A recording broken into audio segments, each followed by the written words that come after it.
Please stand clear of the doors. Por favor, manténganse alejado de las puertas. While you're in sunny Florida, be sure to visit Orlando! Enter into a world of epic adventure. And this has been a big lull for us. Yeah. Because we were doing a podcast every week. every week. Yeah. And to all of a sudden have like almost a month off just because the way it worked out with our family timing and spring stuff going break. stuff going on in our lives. It just did not work out. It's a big gap in our recording. So I'm gonna try and keep it. I think one every 2 weeks Yeah. is a reasonable expectation. If I can do more, I'll do more. But I think trying to do at least 2 a month Yeah. to keep connected with people. I think that's the way to go. Yeah. Yeah, no, that's great. So I've been doing that. I got my my Glitz army out. Glitz. Yep. And I have to rebase all my Moon Clan grots. Are they on the Goblin Green square bases? They are on the square bases. But are they painted Goblin Green? Or are they painted Some of them are painted Goblin Green. the old school 90s Warhammer Goblin Green? Goblin Green and maybe some little texture on there. So yeah, I got to take all those off. And so right now it's like I have these 2 blocks of 60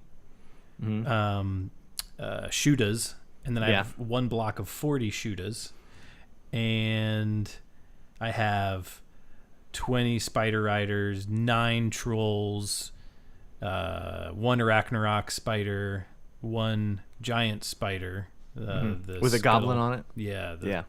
Scuttle boss.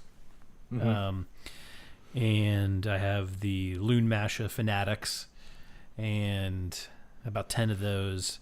And then I have another maybe 40 spearmen that I don't know if I'm going to use those, but anyway, I've got and I have a giant. So it's like it's a lot of circle bases to put on there. Yeah. So and then try and match them to each other and do the whatever texture you're going to put on there. Yep. That's a lot. That's a lot. So we'll see. I have the giant switched over to a circle base. That's awesome. That's a start. 150 models that I just mentioned to you. 150 models. Easily. No, it's 60, 60, 40, 40. So that's 200. Yeah. 220, 30. Yeah, 200 and almost 40 models. Wow. Yikes. I Yikes. did not count that up until just now. And I feel very sad. Don't feel sad though, because you have right now how many armies you can play, not including that one. You've got 2 dwarf armies that are ready to go. Yeah, they're not fully painted, but I do have them on Circle. But I did get my old Dispossessed on Circle. Yeah. I got my old Greenskins on Circle. Yeah. And I just got my Death Army on Circle. Mm-hmm. That was like 90 skeletons that I had to get on there. Yeah. That's a lot of work. Now I got the Glitz. The Glitz. Yep. Got to get, Gloom Spike Gits, or for short, the Glitz. The Glitz. So that's so I kind of like itemized the models that I wanted to use for an army. So I kind of have like 2 different armies I think I can do. I want to play test them both. So I kind of have those set aside, and I'm like, those are going to be the first models that get the circle bases. And it's going to be the Shootas and the Spider Fangs and the Trolls. Yeah. So I'm going to try to mishmash those all together. But You've had it looks exciting. I finally got down to the book and was able to thumb through it and like seriously think about what I would want to do with a list. Yeah. With what I have, without going out and buying more at the moment. Yeah. And I think I finally figured something out. And one of them is, a cool thing is one of the spells that you can do is the Hand of Gork. Yeah. And that's an old school spell too. an old It's been school around spell, forever. yeah. So it's a teleportation spell, and if I cast it on a 7, then I can pick any unit within 24 inches of my wizard and move them anywhere else on the board 9 inches away. So I'm looking forward powerful. to taking 60 shooters, dropping them 9 inches away so that I can do 60 bow attacks, fling out the Loon Masha fanatics, and then charge you. And they do, each one does D6 hits. The fanatics with those balls, yeah. Yeah. The fanatics with the balls. They're not from West Virginia. No. They're from Jersey. Yep. Those are Jersey fanatics. And so those guys go into the, so then they'll be able to charge because they come out 3 inches. Yeah. So I lay down that unit of 60. Those come out 3 inches. Now I'm 6 inches away. Now I can charge you. Yeah. And if you want to use a command point to make sure the charge happens, you can re-roll. Yeah. Yeah. And then that's so I'm gonna either put 5 or 10 of them in there. But if I fanatics, if I put 10 fanatics in that one block, then that's 10 times 10 d6 attacks, and 4 up to hit, 3 up to wound, -2 Ren, d3 damage. So we'll see. Yeah. Or that could really just can completely remove a flank in one shot. Right. Just because you still have the shooting attacks. Yeah, so I have the shooting bows. attacks to go right before they charge. Yeah. If people are smart, they'll take the models off the front. And, Yes. And create more distance. But then for you're the charge. killing off your command, because usually people put their command right there in the front. Yeah. Anyway, or transport 9 trolls, and then just let those guys put them on an objective. So if you want to get the objective, you got to get through these trolls. Yeah. So the other thing is, if I split those down and do like 2, do like maybe 3 units of 3 trolls, then I can just each turn move a troll onto an objective, and just let them sit. Yeah. And I don't know. There's options. Lots of options. So. And they're great models, and they're so thematic and just fun to play with, play against. Yep. That's awesome. So I'll only know if it's competitive until I play. Right. And even if it's not like competitive, it's still gonna be a lot of fun. Exactly. That's the point. That's why we play, because it's all so much fun. And I just want to whip the fanatics out. And always in 8th edition, they were always so devastating to have those things. And the new Fanatic models too are almost as at least as good as the old Fanatic models with how they look and right. So I think they'll be as equally devastating. Yeah. So that's great. Are you looking at getting any of the one of those little monsters? They look like critters. Squigs. The squigs. Yeah. I know everybody. That's probably the competitive way to play them. This army is to play the squigs. Yeah. I just don't have any. And I don't really feel like going out and getting them right now. I know what you mean. I just want to wait play till with they've been out for first. a while, and then when somebody's bored with it, buy theirs off eBay. Yeah, right.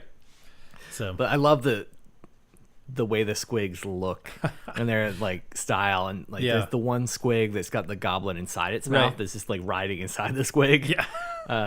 Yeah. So much fun. Yeah, there's that's great. An 80s horror film franchise called Critters. Have you heard of it? I've heard of it. Yeah, they look kind of like squigs, except they're black and furry. Okay. But they when they're not actually eating, they look like a thumb, like a black furry thumb when they're standing up to eat. And then when they are attacking, they turn into a ball and they roll as a ball towards their opponent or wherever they're going after. But it was just such a fun franchise when I was a kid. They're coming out with a new TV series right now. I think it's going to be on the Sci-Fi Channel for Critters. Okay. So if you're an 80s horror fan, it's exciting to see the Critters come back into... They're like an evil version of Stitch from Lilo and Stitch, the Disney movie. Yeah, so if you picture Stitch was actually out there to eat all of humanity, that's the Critters. I wonder if you could get like a model that would... of Stitch. Yeah. That's kind of maybe in different poses, and he's around the size of the squigs. If you could mod this army to be like a Stitch army, I think that would be pretty doable. Oh yeah, paint this. There's got to be some Disney figurines out there that are about the size. Oh yeah, and to make it look like Stitch, because he could change his shape a little bit. You just have add arms to a couple of them. Yeah. Yeah, that'd be fun. I think it'd be a lot of fun. Yeah. Anyway, what have you been doing? Since we had the plumbing done, and I've been forced to kind of rearrange this room a little bit, so I've been kind of decorating. I've been putting stuff up on the walls, and a lot of stuff I've had boxed up. I'm trying to purge a bunch of old stuff.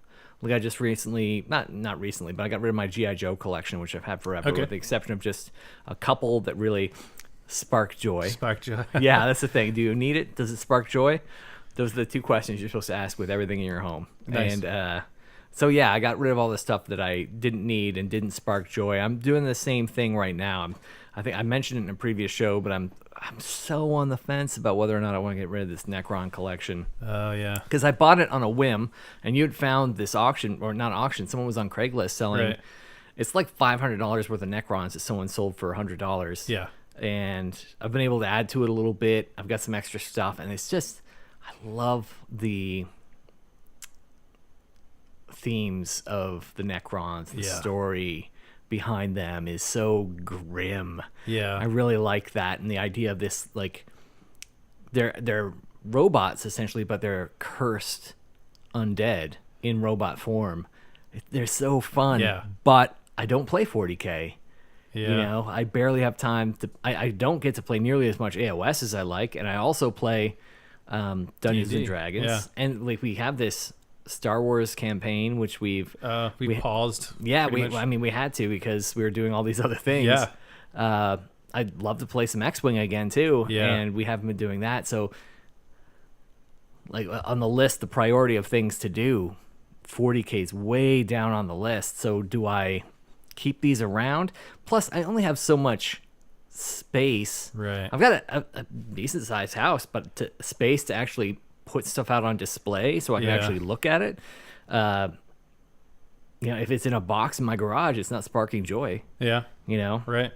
So I have a tough decision to make about whether or not I want to get rid of it. But I had been like when I got it, I started looking at how do I put LEDs in models and how do I do that? Make the guns glow. Make the guns glow and the big the obelisk, the big pyramids that they have, that like having like big green LEDs inside those. The concept for the Necrons and having these big green lights, practical lights inside them, that sounds like so much fun to me. Yeah. At the same time, I recently got really excited about the Skaven again. So I could, if I'm doing a Clan Scryer army, they're the ones that have all the warpstone weapons with the guns. I could do the same kind of Necron effects with all these Clan Scryer guns. That would be really cool. Yeah. Plus, I'd like to do the whole Mickey Mouse theme with the Clan Scryer. I have so many ideas for armies that I'm never gonna do. So yeah, I think I'm gonna sell the Necrons. Yeah. But yeah, I've got a bunch of. I've collected Marvel toys since the 80s, and little at a time. As I get new toys, I'll sell the old toys, and now I'm in a place where I think I've figured out how much space I'm planning to have for the next 10 years at least. Yeah. And so I have to either decide, am I going to keep this stuff in the box for 10 years, or am I going to get rid of it and just focus on the stuff that's important to me. So having to be disciplined and choosing what I want to do. Two of my favorite Marvel stories, those are the stories I want to focus on from my displayed Marvel collection. There's the 1980s, I want to say it was 1985, there was a Marvel story called Secret Wars. Okay. So I just want to collect figures that appeared in that story. And there was another story called Avengers Siege, which was a year later and involved this team called the Masters of Evil and how they had coordinated to kill the Avengers. So those two stories, I just want to focus on collecting characters that showed up in those two stories. And there's a lot that haven't been made, but there's a lot of overlap between those two stories. Characters that are out there. And there's one or two other figures that are interesting to me, but Hasbro now owns the license to the Marvel Legends, and they are really good at putting out like 30 or 40 figures a year. Oh, wow. Yeah, so if you don't have any discipline, if you're just like, I'm just gonna collect these like 30 figures a year. Yeah. They're 8-inch tall, 6 to 8 inch tall action figures. Yeah. And they usually sell retail $20. So if you're not careful and you're not disciplined, Yeah. I mean, you're looking at spending $600 a year on miniatures that you have nowhere to put. Yeah. So that's, Oh, man. I know. Talking about Warhammer being an expensive hobby, this is also an expensive hobby. And that's another one too. Like, what's great about Warhammer is that it's a game too. So Right. you bring it to someone's house and you get to show it off and share Yep. it. These Marvel Legends, like, if Yeah, you're but not, they look so cool. Like when I come over here every time and see the little scenes you've set up on the different shelf and what they, why are those guys next to each other? Well, let me tell you. yeah, I love recreating these stories. And so the thought of right now, like, I'm planning to go on this wall that's behind me. I'm planning to go across this wall and retell that story of the Secret Wars from 1985. And that's right when I started collecting comic books. Okay. And that story is like, it was huge. It was this Yeah. big. It was one of the first epic events that took place in the big epic crossover events that took place in comics. That it was a big deal at the time, and it still like resonates within the whole Marvel canon. Yeah. So yeah, to be able to recreate that up on the shelf, and there's only a couple characters that still haven't been produced in action figure form. So I'll focus on collecting those and then not get anything else that doesn't show up in there. Because if I get that bug to collect again, that's no good. I'm very, very poor impulse control. Yep. And I think they take advantage of that. Oh, absolutely. Like with how, I mean, even GW comes I feel like they've been pumping more and more out. People keep wanting more, but I think it's because of the pace that they put it out. People are like, oh, well, you can't stop now. Yeah, absolutely. There's this great meme where it shows like a Venus flytrap. Oh, yeah. And it's like a guy's looking at a fly in the fly trap. I'm like, what a stupid fly to fall for that. And it shows a bear in a bear trap. And he's like, how could he have, what kind of sucker falls for that?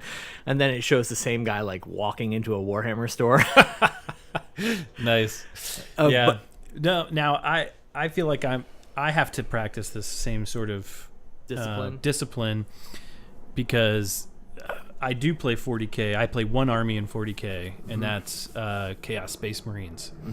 And I had gotten what I have until like a year later. I had that itch, and I was like, oh, but wouldn't it be cool to just have like also this like half of my armies just being just raptors that just like fly onto the table and just pew, pew, pew. Yeah. And so I bought up this eBay, of like 15 to 20 raptors, and, Wow. and so I have that, and that was already on top of the other, Chaos Space Marines that I already had. But I haven't bought really anything. And now they just dropped this new book, and they have and then it's like, well, here's new Space Marine molds and new Terminator molds and all this stuff. And they're not quite Primaris size. Apparently they're like Death Guard size, which is a little larger. But I think I'm okay with just saying I don't need those guys. I don't need the new Terminators. I kind of don't even need, the new Havocs or the new Obliterators. But I do want Abaddon, because Abaddon is badass. Yeah. And I don't like the old 40K Abaddon. I don't have that one. I have the 30K Abaddon, where it's like the fight scene between him and Loken from the Horus Heresy series. Yeah. And I really like that model. But now with this new one coming out, he's so much bigger.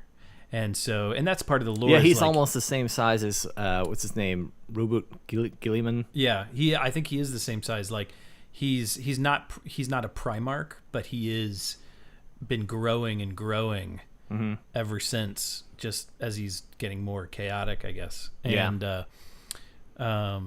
anyway, he's really cool. So I think I'm gonna get that model. I think I'm gonna get the new dice that came out, because those dice do look really cool. Yeah. And I did get the new book, so I think I'll be okay with that. I think I'll sit okay. And I've got some. I still have to paint some of the Chaos Space Marines. I have a lot of it painted, but I still have a little bit left to paint. So I'm gonna finish painting it first. Okay. I feel like that's gonna be my MO. Is gonna be let me finish painting what I have before I start getting new armies and stuff. Yeah. That's a good attitude. It is. It's a And good- I'm going to roll with it for now, and we'll see how far that goes. But I feel like we have done more hobbying, especially since we've started the podcast. And Yes. I feel like there's a little bit of this, responsibility to be working towards a goal and showing progress. And, Absolutely. I think it's part of our consciousness now that we want to have this forward progress. And, we've got the Twitter and the Instagram. Yeah. We want to keep that flow, momentum and flow. And because we do spend a lot of money on this too. And if you're not engaged, then what's the point? Like I have this. Right. Because then it's just hoarding. If you're Yeah, not actually. that's true. That's absolutely true. That's why I'm trying to purge. I gotta start painting it, or else I'm a hoarder. Yeah, yes, it's really true. And like just to have an army that's in a box Yep. that no one sees, you're the only one that knows it exists. It's just sad. Yeah. I don't want that. I want to have it out there, and I want to keep learning new techniques and learning new things. I recently got an airbrush, and I want to start learning how to airbrush. And with those Skaven models I have, that seems like a great opportunity to do the Clan Scryer, the big, their big battle line war machine guys. They're like rat ogres with the guns. I can't, off the top of my head, I can't think about it. I've had a really long day when we started doing this, so like my synapses aren't firing nearly as quickly as I wish they were. And for me, the biggest step has been look at what's not put together and get it together. Yeah. And then it's there, and then it's asking to be painted. It's asking to be played with. So I've been going through and been trying to assemble things and trying to get everything on that shelf that's still in a box, like assembled and built and then playable. At least it's playable, and then maybe I'll play it more. And then when I'm playing with it, I'm going to be like, I really want this to be painted. Yeah. And so I think that'll be good. And I think I'm going to implement some simple painting techniques and then spend the more time on the more complex. For example, like skeletons, just run through, get the skeletons done, but then work on Archon and make Archon exactly the way I want them. Yeah. What I've been doing lately is I've been trying to keep coming back to the Witch Elves, to the Daughters of Cain. Yeah. Because I do want them to get to the point where they're tabletop standard right now. I want them to get to like the entire army to be to a standard that I can be really proud of. Yeah. Because the last tournament I played in, and they did come through and do a surprise. Like, I wasn't expecting the paint contest to work the way it did. Yeah. And I didn't have anything set up, so I didn't have my best stuff in the front row. So they just got to look at everything where it was when I finished my last game. Yeah. So it was kind of spread out and all over the place and not already looking good. And there were the models that I would like to don't look at those, look at these. But that's not how it works. So I do want to get the entire army up to a standard where I can really be proud of it. Not a 3-color standard. Not that I even was doing a 3-color, like a 6-color standard is what I had. But I want them all to look hero quality paint. Yeah. And so I've got only about 40 models left. So 30 Witch Elves and 10 of the Chimeri Heart Renders. Okay. No, Life Takers. Chimeri Life Takers. And once those are all up to that standard, so it's 40 more models to get to that high-end standard I want to achieve. So I've been doing that a little bit at a time, and every once in a while when I get bored creatively, I'll throw in a model from a different range. Like I recently painted a Reaper Dorothy from the Wild West Oz. Yeah. Yep. I want to keep... you got to keep throwing models in there to keep it fresh and exciting and do different colors and do different things. But once I get these 40 done, I'm not planning to add anything else. Yeah, so you want to take a break now? Let's do it. Yeah, because it seems like a good time. Yeah. All right, so we'll take a break, and then we'll come back and we'll talk about the Realm of Shadow. Sounds good. Ulgu consists of 13 vast regions, each more distant and unknowable than the last. a realm of secrets and riddles on the wind. It is called the Grey Realm by many, for its true name can only be properly pronounced as a whisper. And never in broad daylight, here half light and half truth are the best a traveler can wish for. Talking about getting stuff painted, there's so much out there. I'm trying not to find myself in. Do you ever get this where you have so much to paint, you feel kind of trapped in that? Like you don't want to do any painting now. Yeah, you can't choose. Or not that you can't choose, like the thing you want to paint is these 40 models, which is so daunting that you don't even want to start. Yeah. Or when I think about painting like an entire unit like that, I think, well, if I just do 5, it's hard to keep track of my formula for painting, and then each successive batch will be slightly different. Yeah.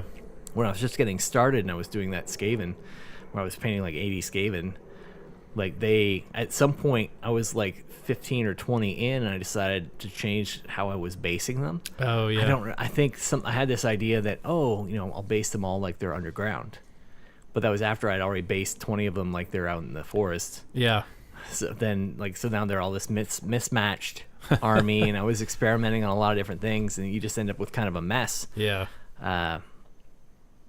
So yeah, it can be really daunting and be hard to get over that hump. And it's something we were talking about with Mark before too, that he was saying to just focus on doing a skirmish. Yep. And just do what you need for a skirmish battle.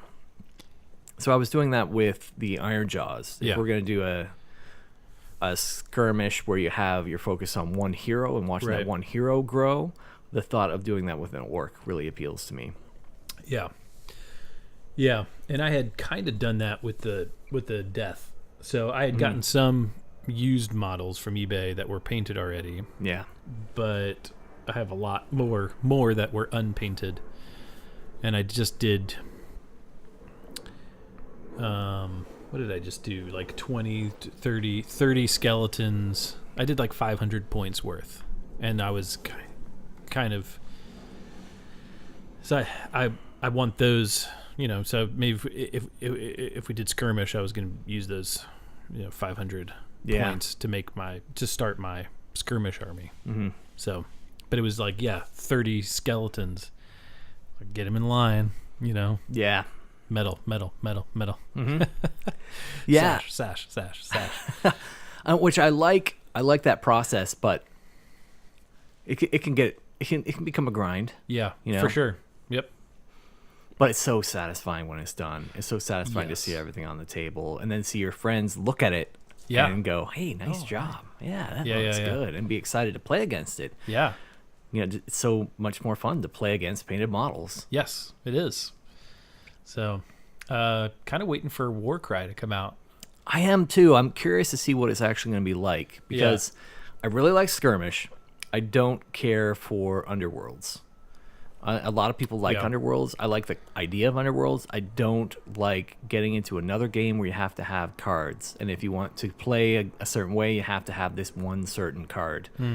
Too much of that in the past with collectible card games, and then same thing with X-Wing. Right. So I love X-Wing, but like you look around the internet and like, oh, what's a good way to load out this particular plane? Oh, you need to get that expansion and that expansion to get those cards. Yeah, exactly. Yep. Or you try printing it up yourself, and then that's kind of cheap. Yeah. When you're playing against your friends, like, oh, I found the optimal loadout, and here's where I hand wrote what the cards do. Like, that's kind of, little 3x5 card there. Yeah. With all the others. Yeah, here it is. This is what I did. Yep. Well, I went on and found like actual images of the cards, and I went into Photoshop and like sized them the right size, and printed them out and put them in sleeves too, so it looks like, hey, it looks like the same card. What's the problem? What's the difference? Yeah, it is. But seriously, like if you're just playing amongst friends, what is the difference? Yeah, it doesn't matter. I test it, and, then you like that combo or not. But then it's also a little different because it's like, but I kind of don't want to go buy more boxes, so I'm stuck with what I got, and then now you've got something I can't ever beat. Yes, and that's so many of these games. This one thing I don't like about any of these games, where the person that has the most money wins games.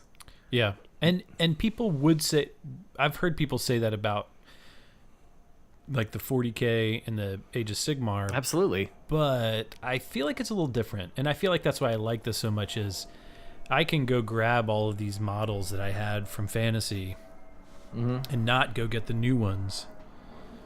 And I feel I can still put a good army together. And maybe I can't go out and win the tournament, but I can still go out and play well. Yeah. And I can go out and beat people at the, local gaming store, or at least just have fun games where we're, because it really comes down to your tactics. It does. It comes down to your deployment, comes down to, who goes first, who goes second, who gets a double turn. Yeah, how you prioritize your objectives. Maximize on other people's mistakes. Yep. Not make your own mistakes. Like, that's half of it. Who cares what army you're playing? What army I have. Yeah. I just need to play right. Yeah. And knowing your own army, but yeah, like you're saying, you don't have to spend a ton of money. You don't have to break your bank and spend a fortune. I think what the people that are like great tournament players that I know are the ones that are doing that. Not breaking the bank, but they are like whatever's the biggest, baddest. Yeah. Because there is that where a new army comes out and then it has these really good parts about it. And you're right, on a tournament level, there are some combinations that make it a really, really good army. Mm-hmm. An example is the Daughters of Cain. Yeah. There's no way I could have a competitive Daughters of Cain army if I hadn't been, for me and my like hobby dollar. There's no way I could have a competitive Daughters of Cain army if I hadn't been collecting it for like already for 5 years. Yeah. Because to have a good Daughters of Cain army, you have to have at least 60 Witch Elves or Sisters of Slaughter. Right. And so they're $50 for 10. Yeah. And 2 cauldrons. And 2 cauldrons, or a cauldron and like an $80 hero. Yeah. It's a huge financial investment if you're not like... Right. If you're just thinking, hey, I'm going to go play this tournament. I'm starting from 0, and now I need to have a tournament. Yeah, you got to think of it in your head. You got to know exactly all the models you need. Then you need to get all those models. And some of these armies, it can be, like you said, 60 to like death. It could be 90 to 100 models. Yeah. But if you know what you want and you're looking for deals, you're looking for bargains, and you're taking your time with it, it's not as daunting. But if you're like, it's just a fact of all these games that the person that has the money to just dump $1,000 on an army, they're gonna have an advantage. Yeah, it's unfortunate. I wish it wasn't that way, but that's what it is. The person that has the more money to dump in the game, they're gonna have an advantage in the game. Yeah, yep. But that doesn't mean they're gonna win. Right. They have exactly. They can still tactically mess up. You can. Absolutely. You can be a masterful tactician and play with a lower level army and still do better. Yeah, than and that's with a great army that aren't good tacticians. Yeah, and that's what's great about Age of Sigmar. Correct. Is that they're even with the best army out there, there's still an opportunity to lose. Yep. To someone who just plays better than you. Yeah. We've done many episodes so far on the realms of Age of Sigmar. Age of Sigmar. Yeah. The realms of everything. Yeah, there's only 2 realms left that we have. Well, other than Azir, right, which isn't a playable realm, correct, or the realm of Chaos, which now is kind of playable, but only for demons. Okay. Because they had that Realms of Chaos box come out, and apparently you can now play games in the Realm of Chaos, but it's only demons against demons. Oh, interesting. Yeah. I do think that's fascinating and fun to learn more about the Realm of Chaos, and particularly since it's the only realm that exists in both Sigmar and 40K. Oh yeah, It's the same realm. Yeah. So that's a lot of fun. Yeah. Can you fight in the all points, which is like that? It's like that middle place where Archaon has access to all the realms. Is that still considered the realm of chaos? It's called all points, where it's like, do you know what I'm talking about? I do, but I don't know if there's different rules for it. Okay. Yeah, I don't know if you can. I mean, it's not in the book as far as playable in the book. Is that something that's still open? Or is that something that ended? Like it opened and then at the end of that story, was it like shut down? Yeah, I don't know. I don't know either. It'd be interesting though. It'd be interesting to know if we could get there somehow. Because they mention the all points, but they never, in this rule book, they never actually give you the ability to play there. Yeah. So if that's what you mean by we can't play there because it's not in the book, then then you're right. There's nowhere in Chaos that you can play. What I thought was that Azir, just like Azir in Chaos, was that like no one, you can only go there if you're welcomed. Like you're let in. It's not like you can invade. Like the other realms, you can actually invade and enter. Right. Yeah, but I guess without really thinking about it, I was thinking, oh well, if they can come to me, then like you could go to them, but maybe not. Maybe those realm gates are only one way. Yeah, the ones from Chaos and. That's what I thought, because I don't know of any stories where it's like the Stormcast are invading the realm of Chaos. Right. I don't think they can. Yeah. It's a one-way street. Yeah, it's interesting. So tonight we have 2 left. We have 2 left. We definitely want to talk about the realm of Shadow, and then let's see, because the realm of Light is tied very closely to the realm of Shadow. Correct. Because they're all like a yin and yang. They circle each other. Yeah. So that's Ulgu and Hysh. Ulgu is the realm of Shadow. Ulgu, because I'm a Daughters of Cain fan, Ulgu features prominently in their lore. Okay. So just to talk about the history of the Daughters of Cain, when Marathi was in the old world, she was one of the queens of the Dark Elves. And it was her son, Malekith, who was the actual like king of the Dark Elves, who had like ascended to the throne. Malerian. Now he's Malerian. Oh, now he's Malerian. Yeah, he used to be Malekith, which is actually from like Earth mythology, our actual mythology. Right. Like if you've seen Thor: The Dark World, this Malekith is the bad guy in there. And then the end times, Malekith was the guy in the end times, right? Yes. Yeah, so that's Malekith in the old school. Now that it's the Age of Sigmar, what was Malekith is now Malerian. Okay. So the same character essentially, but now a different name. Okay. Yeah. Got it. Because you can't copyright Malekith. Correct. I'm guessing that's why they changed a lot of this stuff. I think so, yeah. Yeah. And Orcs intellectual property. You can't. Yeah, all the stuff that was public domain is now right. That had their name changed. Exactly. I'm surprised that Marathi wasn't. So I guess Marathi is an original character for them. But yeah, Marathi is a fun character because she's in that same vein. You've heard of those characters that are just like power mad. They just want more and more power. They want to run everything and be in charge of everything. And she's one of these characters. She wants to attain godhood. She wants to, much like Nagash, she tried to follow the same path as Nagash to godhood. And she tried to climb that ladder and get there. And she never quite got there. But her son, who was Malekith, now he's Malerian, he did attain godhood.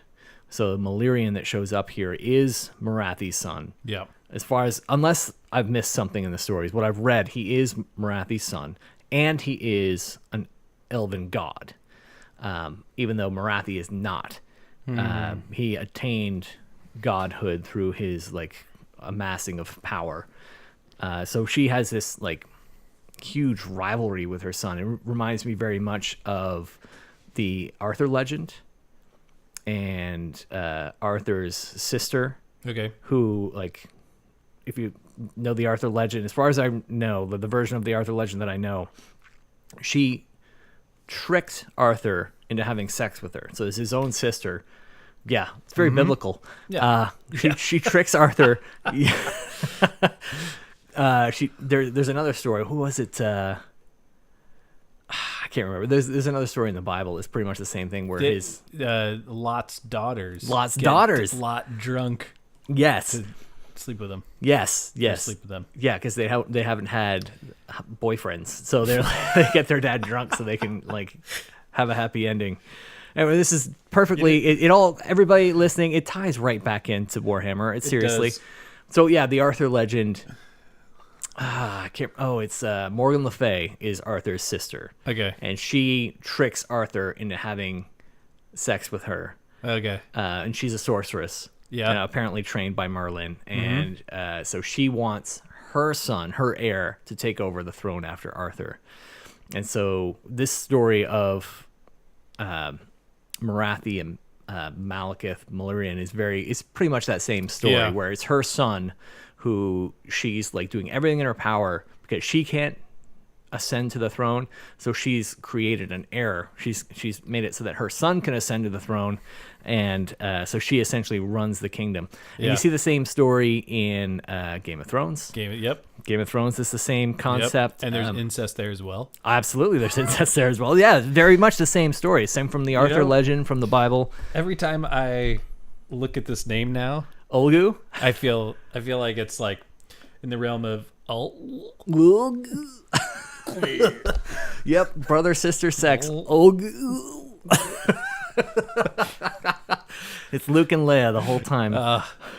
Yep. Why is there so much in fantasy and mythology? Man, even like all of Christianity started with Adam and Eve. Oh yeah.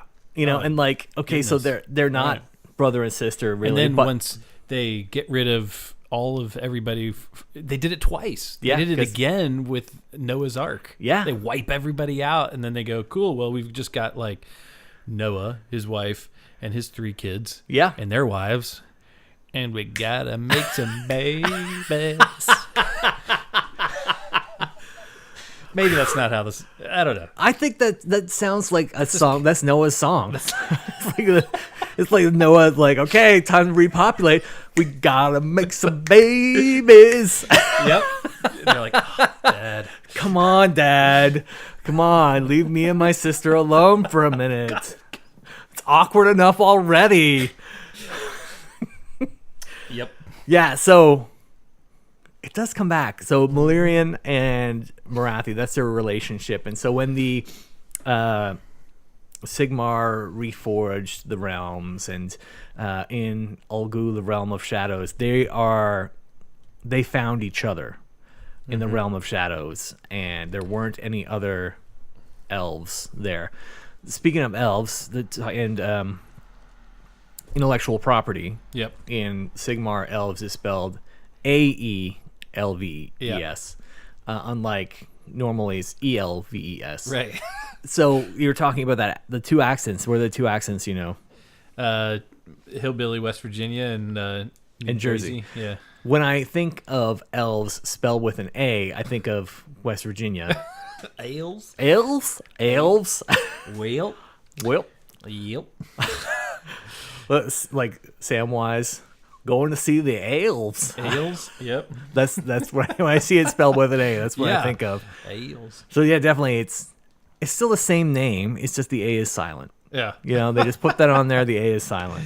But it still just makes me like a little like, twitch a little bit. Little twitch, and then I'm like, elves. Yeah. Like you have to read it and say it a bunch before you can just ignore that letter. A word with like an apostrophe in the middle of the word. Yeah. And it kind of makes me like, and then how am I supposed to say this? Yeah, just ignore that letter. Like so many things, like possum. You know, possums. You don't say the O. You don't have to say opossum. It's possum. Just say possum. Yep. It's like elves. Yep. It's just say elves. It's fine. So they find each other in the realm of shadow, which is really a shadow realm.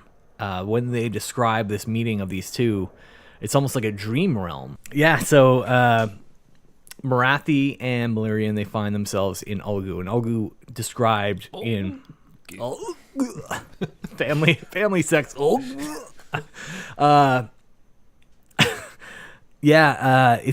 It's described in the Daughters of Cain book as this like dream world.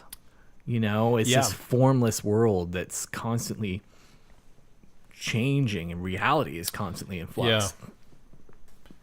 And that's what they talk about here too a little bit. Yeah, that it is this dream world that's like, it's not in a solid state constantly. There are cities, there are places to live, and there are fixed places, but the realm itself is fluid and changing, and that they had to work really hard to find each other, and once they did, and then they were able to branch out and find more of the elves and start rebuilding. What was your takeaway from what you've read about Ulgu?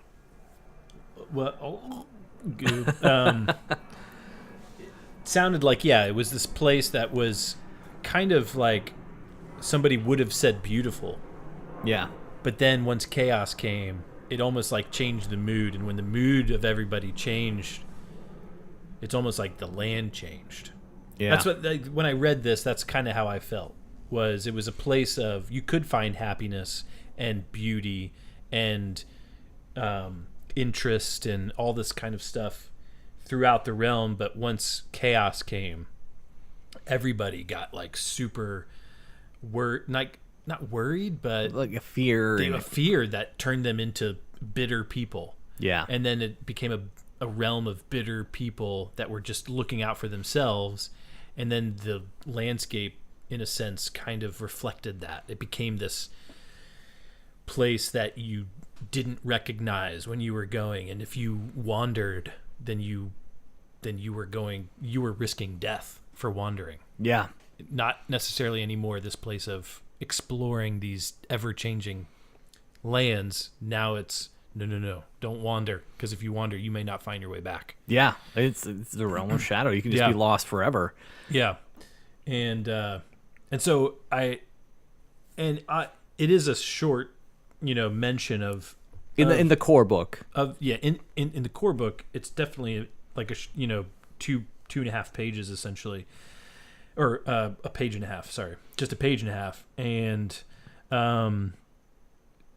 when I was trying to think about what it felt like, I kind of was thinking about when Frodo and Samwise and Gollum were traveling to Mordor, and they had to pass the swamp, the swamp land before they got there. Just that misty, kind of weird sort of stick together, don't wander, don't stare into the water, don't do any of that. Just keep going. Yeah. Go where you're supposed to go. Don't wander.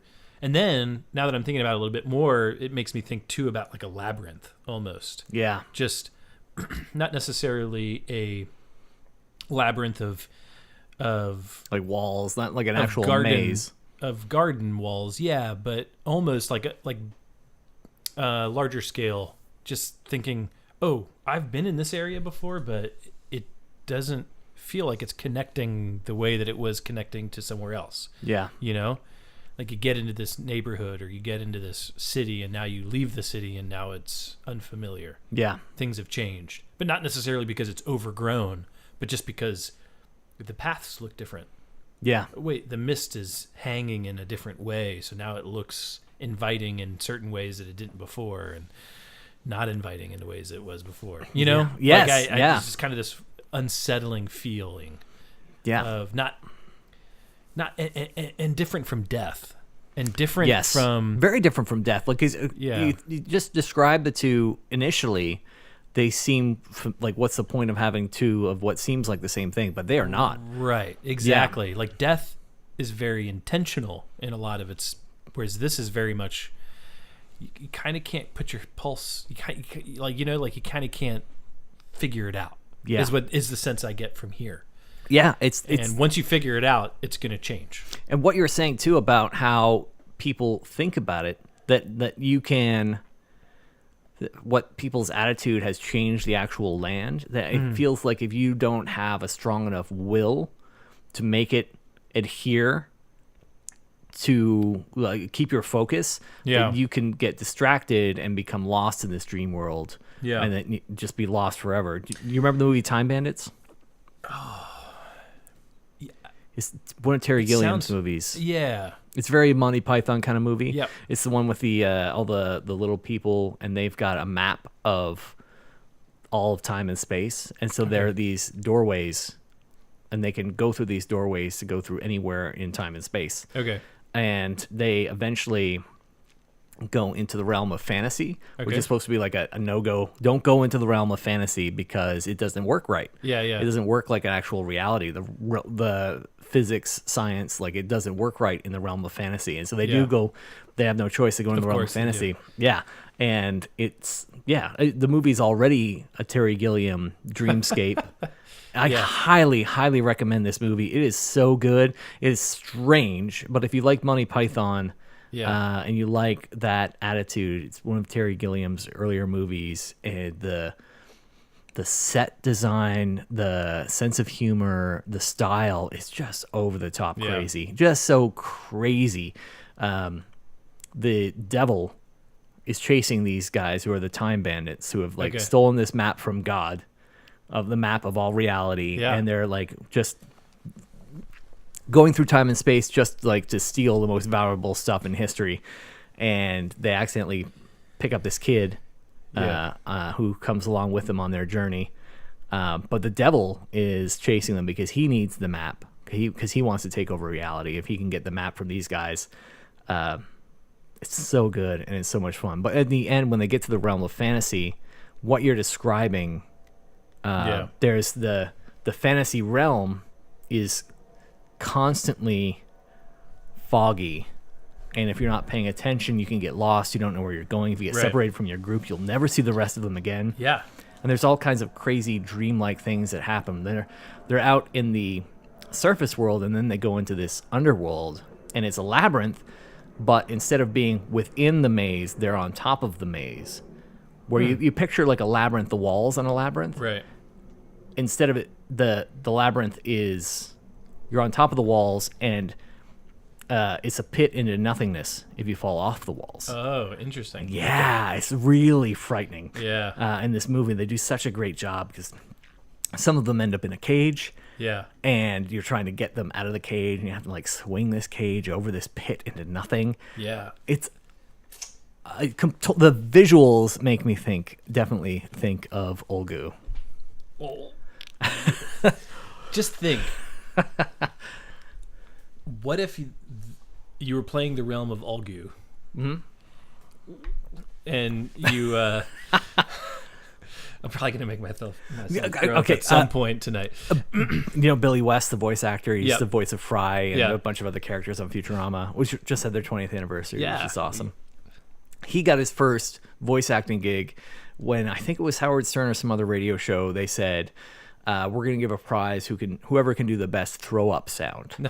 And that's how Billy West got his voice acting career started. He did the best throw-up sound. So you doing your Olgu...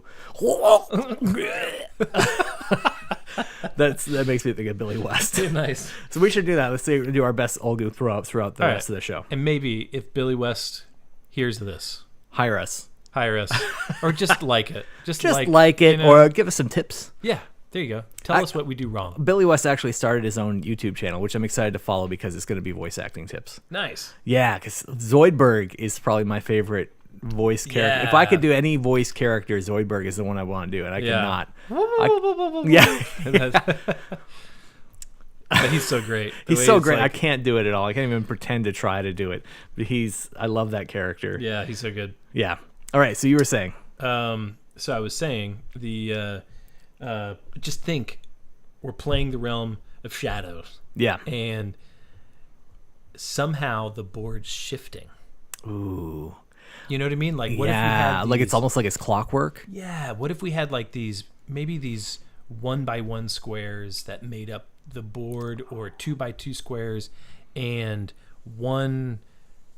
if there were 2x2 squares, then one of the 1 foot 1x1 of the 2x2, so it's just a quarter of it, would be like nothing. Just nothing there at all. Nothing there at all.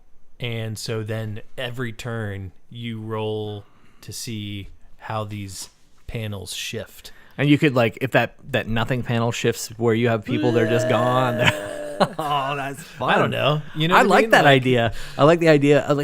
Some of my favorite D&D games. Not all of them would shift, but maybe so if it's 2x2, there's going to be 6 2x2s. Yeah. And maybe that's a D6. At D6, you roll a D6 and you shift one of the 2x2s, and that nothing can kind of shift. And then if your guys fall into the void, they fall into the void. Yeah. And speaking of the realm of If shadow, they can fly, in maybe movies, they can fly to the closest. You know what I mean? Like, they have or they have some kind of roll to say that they leapt out of the way. Like a lot of those Yeah. old 8th edition spells Yeah. had that kind of thing. Like it was based on your speed or your yeah. right. Or everybody rolls, and if you and on 6-ups you survive, and if you're flyer on 4-ups you survive. Yeah, or something like that. Something like that. Or you roll higher than your speed, then you're dead. Yeah. Do you know what I mean? Like if Yeah. you got if someone only has like a 4 speed, you got a like, good when you had chance all of those dying. different- Yeah, so if you have a move of whatever, you can Yeah. roll, and if you get over the move, then Yeah, so that's harder, right? So if Yeah. on 6s you Yeah, like most people have a move of 4 or 5. right. So, So- on 6s and 5s they might die. Yeah. Yeah, I think that'd be a lot of fun. In the realm of And shadow, maybe if like you fly, you can re-roll it. yeah. Well, Talking if about you fly, you usually go like 12. But Yeah, so 6s it's is like- auto fails. yeah, that's So autofill on a 6 is But good. if you fly, you can roll it again. Yeah. That would be fun. I love dynamic spaces in games. I love having those extra elements. When talking about Dungeons and Dragons, I think Dungeons and Dragons can be the combat portion can be a slog if it's not a dynamic situation. Yeah. I think just like here's a monster, here's our group, we're gonna fight, and just like I think that's why if AOS or Warhammer, any Warhammer game in general, if it's just like here's your army, here's my army, let's fight, that would get boring. Yeah. That's why you have all these different scenarios and all these different rules that you can throw in that completely changes things up. These different objectives that, oh man, it's only my wizard that can score points. That completely changes the way I play a game in those Yeah. different scenarios. So you have to be able to think on the fly. And one of my favorite Dungeons and Dragons scenarios that I set up, we were doing a combat phase where it was supposed to be the top of Blackstaff Tower, which is a place in Waterdeep, and it was Okay. our heroes meeting up with their most important Yeah. villain. And I think I was playing that. Were you campaign playing that with- night when we were on top of that until tower? You got like I played with you guys until you got to the tower. Ah, it like sucks. we got to the tower, and then I think we stopped. Yeah. For that night, and then I don't think I played The next game. the next game. Well, because I was very proud of myself for the scenario I set up for this combat. The villain who had taken over the tower had somehow turned it into kind of like a circus ride, like almost like a Ferris wheel, not a Yeah. Ferris wheel, but like a what's the one with the horses? Merry-go-round. Merry-go-round. He turned the top of the tower into a merry-go-round, and so the tower, each round of combat would speed up, and so you would have to do a roll, Yeah, it's in like athletics check or something. athletics check to stop yourself from sliding further towards the edge of the tower because the tower was spinning. Oh, nice. And half of the bad guys on the tower were ghosts, so they were so they insubstantial. didn't They didn't have to worry about it at Yeah. all. And plus, you would be moving. They would be pretty much still as you were moving around, so you would be vulnerable to them because you're forced into movement, and they would get to take a swing at you as you went by them because they're not subject to the same movement, so they're having Yeah. this opportunity to just take advantage of the fact that you're just trying to hold on. Yeah. And I kept speeding up. I love that kind of like, just like you're saying, keep it dynamic and exciting. I don't want it's not just my stats versus your stats and what do the Yeah. dice do. There's layers upon layers of things that can happen and go wrong. So here's Chop your mic. chop my mic.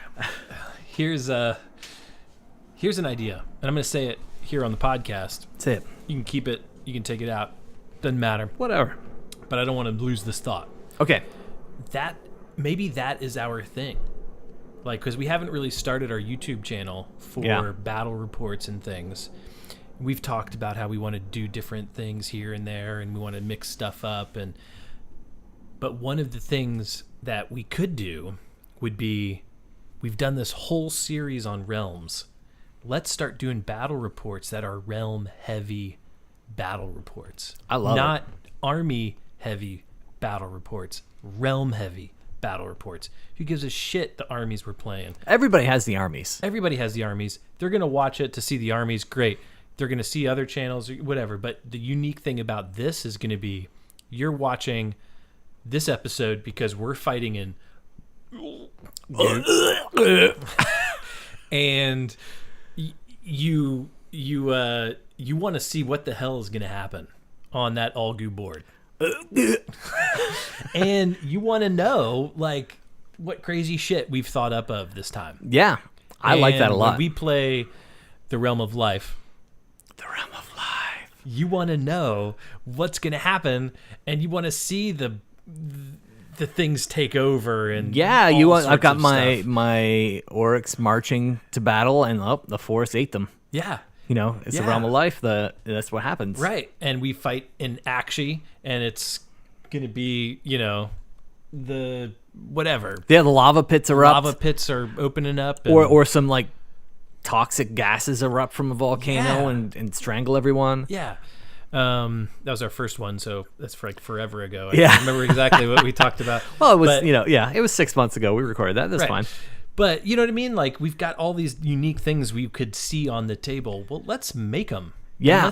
Let's record it. And they exist already in the book. Yeah. For the Realm rules.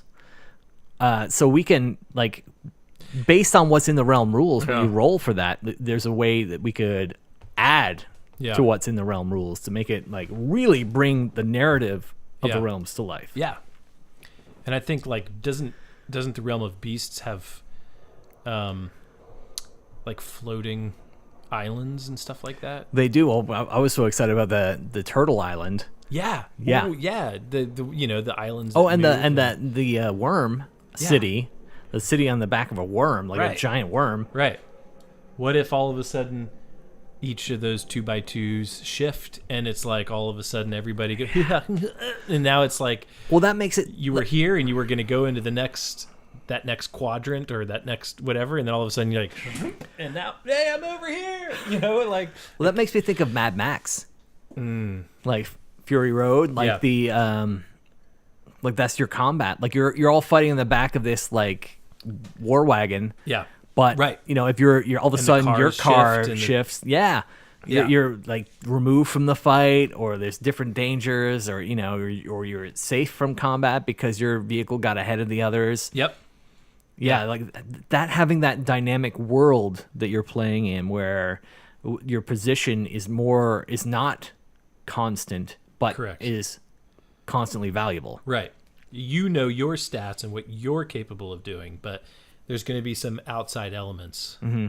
And I think in AOS, they did that a little bit with who goes first. Yes. And that changes a lot of things. It really does. It can really change the game. Right. Let's add a little bit more flavor to it. And I know they've done that with some of the terrain, but when we've been at tournaments, they don't really play the terrain. They don't really... Yeah. Even when we play pickup games, at CCG2 or wherever, like, we don't really play terrain rules. Yeah. Let's do something. I never play terrain rules. I never play those, the 6 terrain rules. Never. Yeah. But Realm of Beasts does it a little bit in saying, hey, there's going to be a beast that shows up. And, but I think that can be our thing. I think we could do some battle reports that show some fantastic realm features that aren't featured in the book, that we have read out of the lore, and that is what has helped us mod what that table I like that. I like that a lot, to really explore the realms and do narrative games. The last game I played with Mark, we intentionally we did Realm of Beasts, and we did the number 6 option when you roll for your Realm of Battle rules, which is you put 2 monsters on the table, and whoever is closest to the monster, the other person controls the monster. Okay. It was a blast. Oh man, it was a lot of fun just to have 4 random monsters out there, and how much different like the game is. Like I threw the game because I was so worried about the monsters that I didn't play properly for the objectives, and I just because I was worried about this dragon that was in the corner, that was the Carmine dragon from Forge World. Yeah, I was using one of my Reaper dragons. Yep. And Mark got to place it, and he placed it right in my back corner, And so I was so worried about getting away from the dragon, so I didn't have to fight it. I ran away from an objective, and he was able to just fly in with his little harpies and hold the objective for, And Yeah. once he got that one objective, I was fighting uphill the rest of the game, and I never got back. Yeah. But like at the same thing on the other side, like he had tons of monsters. Like he had a giant, an Aelguzar Gargant, Yep. and a Chaos Dragon on his side that were just like rampaging through his Chaos Warriors. It was a fun game, and it's so Yeah. much fun to play with that idea in mind. Yeah. And I love making terrain, and making terrain with these different realms in mind is so much fun. Yeah. Well, I could see like you can easily buy some of those. They're corkboard squares. Yes. You know. Yeah, like they make them like Joanne and Yeah. Michaels and all those Right. You like could buy this. You know, we could have just. I got ton some of these. sitting right behind you. Yeah, Like you can they're totally- like 1 foot by 1 foot squares. Yeah. You could totally just start modding some of these to match different realms, to kind of fill in the space and to do things like this, where it's like the realm of Ulgu Yeah.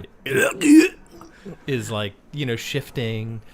Maybe the realm of beasts, like floating islands, Well, and- with the realm of beasts, like I want massive monster graveyards, and that's what most people do online. You see them do it. So Yeah. there's all kinds of stuff from aquariums that you can find in like the Halloween stores. You can find these like skeletons. I've got this one skeleton in the other room I want to turn into terrain. It's a 1 foot tall human skeleton, this plastic, and I want to like kind of sink it into some earth like it's a dead giant. yeah, And use it as a terrain piece. oh, like one of the what's the other realm where that big beast comes into the center of it and it starts drawing everybody in?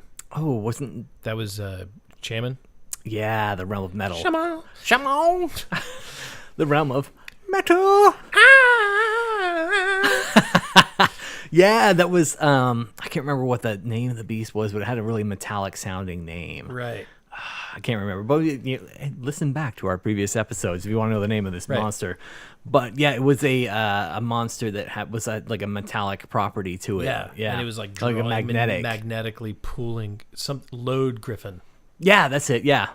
And it was like drawing things into the center of it, but all of that's to say there's giants. There's Yeah. giants of giants. Yeah. And like you said, like taking that skeleton and modding him to be part of the terrain. It's like, Yeah. this long time ago, there was these beasts that people went around and killed, and they're not around anymore.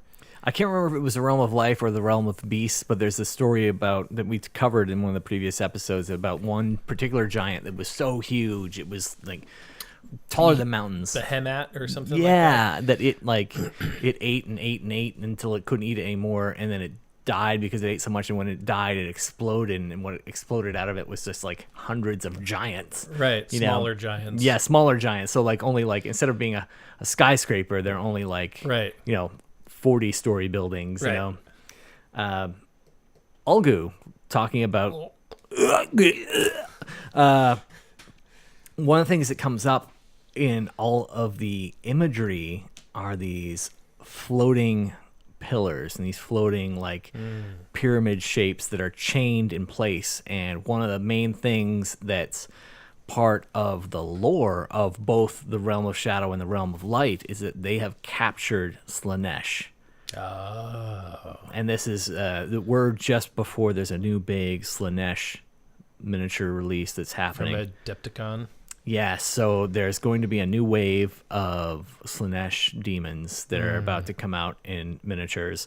And the video they've released for it is that there's been an awakening and that Slaanesh is struggling within his bonds. And all the elves, it used to be the light elves and the dark elves, and then there was also the wood elves, these three Right. factions of elves. The They've unruly elves. Yes. As wood elves.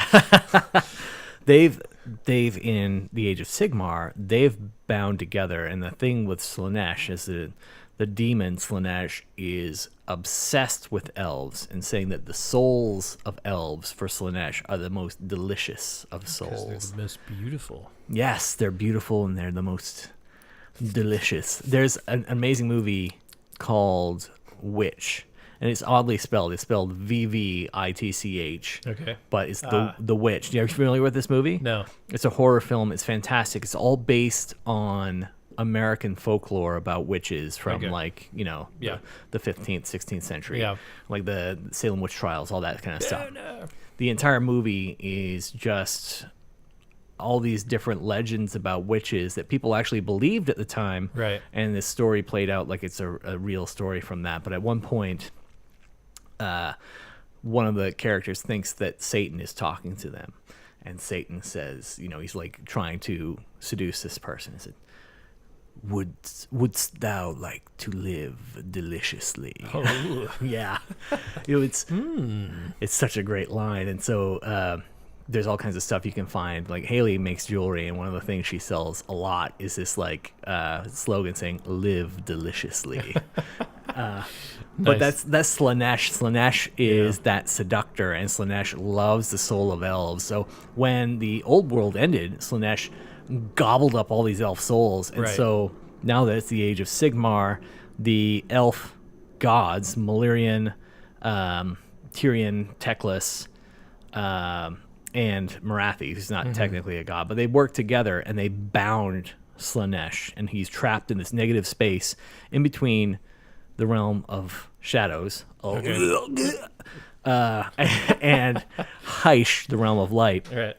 He's trapped in this space between these two yin and yang forces, and he's chained there, and the big fear is that he will escape. But while he's chained, the elves are stealing from his belly. They're stealing these elf souls back from him.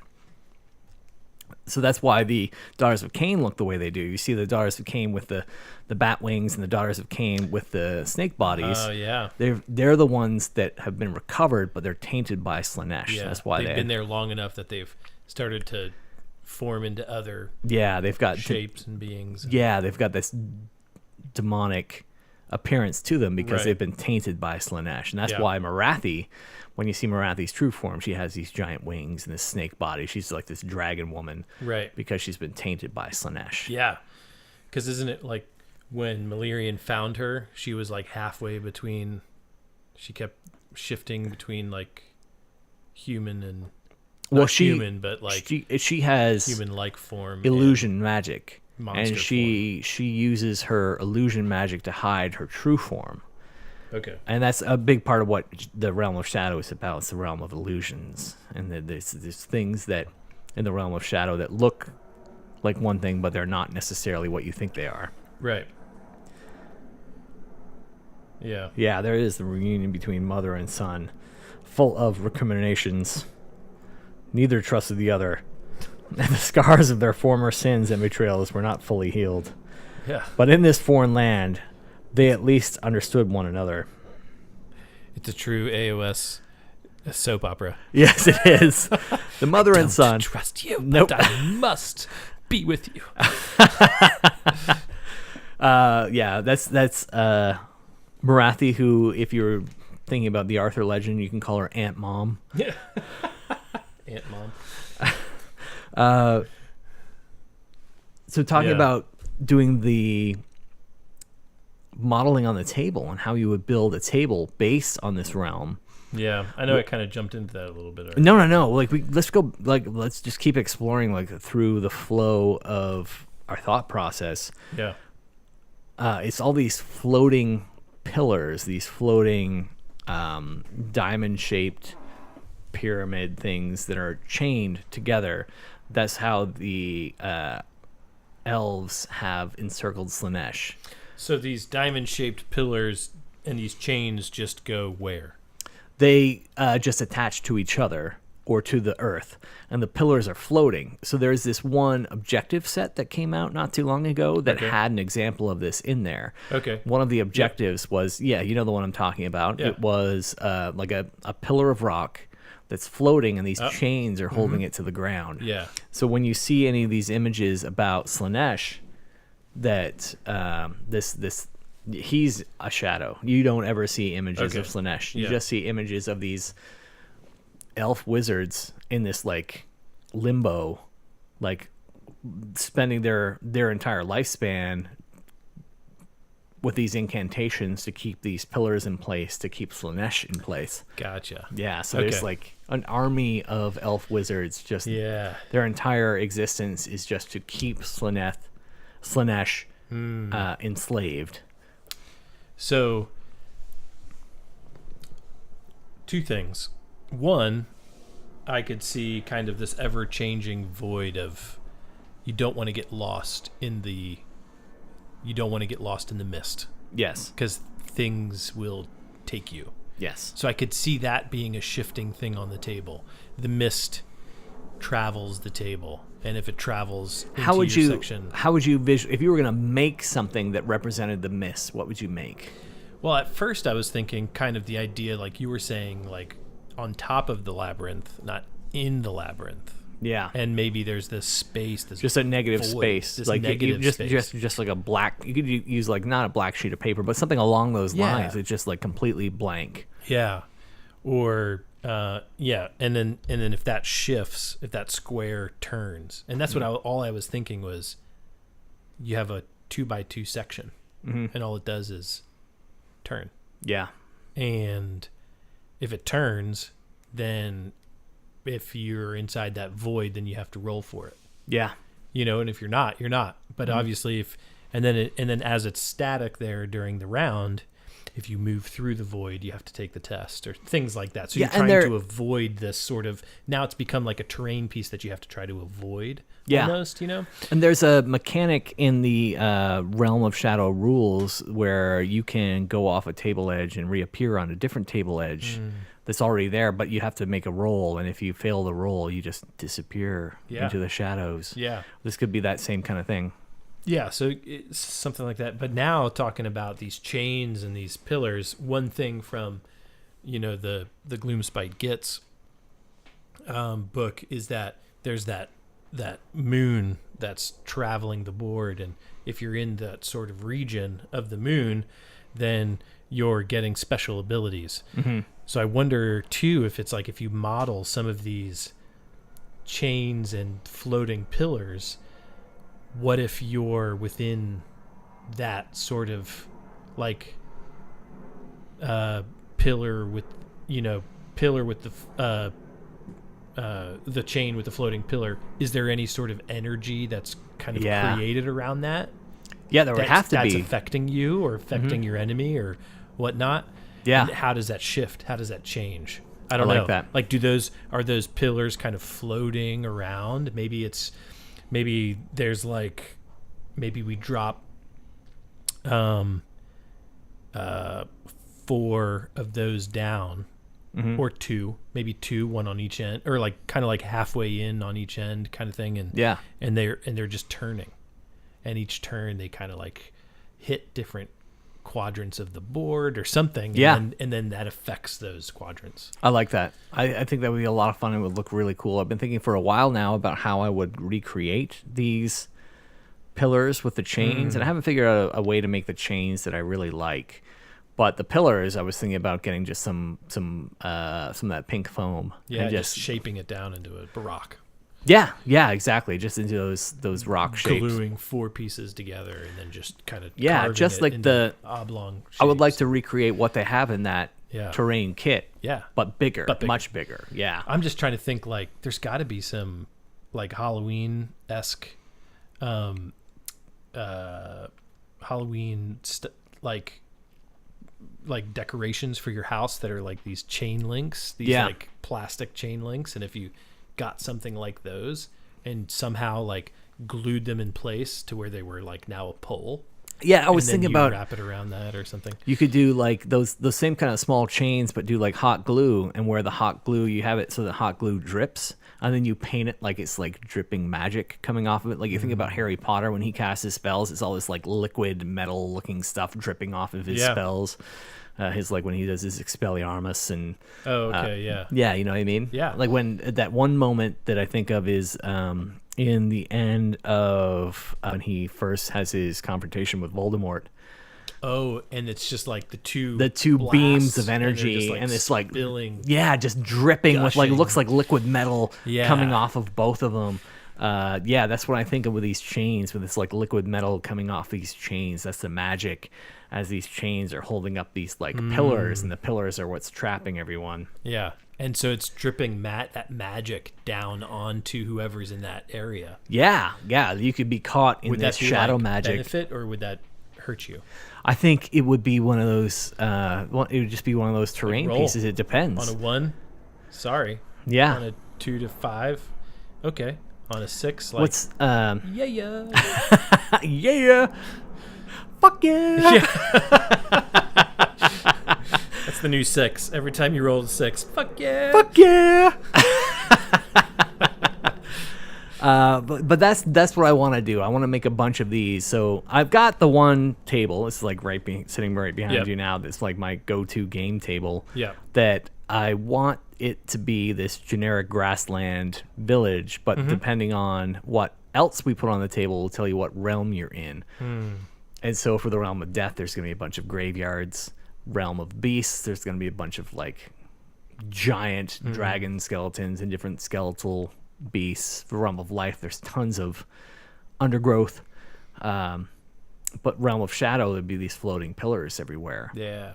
Or I'd like to take the Citadel Woods, and instead of doing them with a typical realistic earth wood scheme, I would do it with like a very kind of gray, unnatural gray trees. Do you know what I mean? Make them like really like there aren't actual trees. They're these like shadow creatures almost, these like gray, they look like they're blue dead. trees.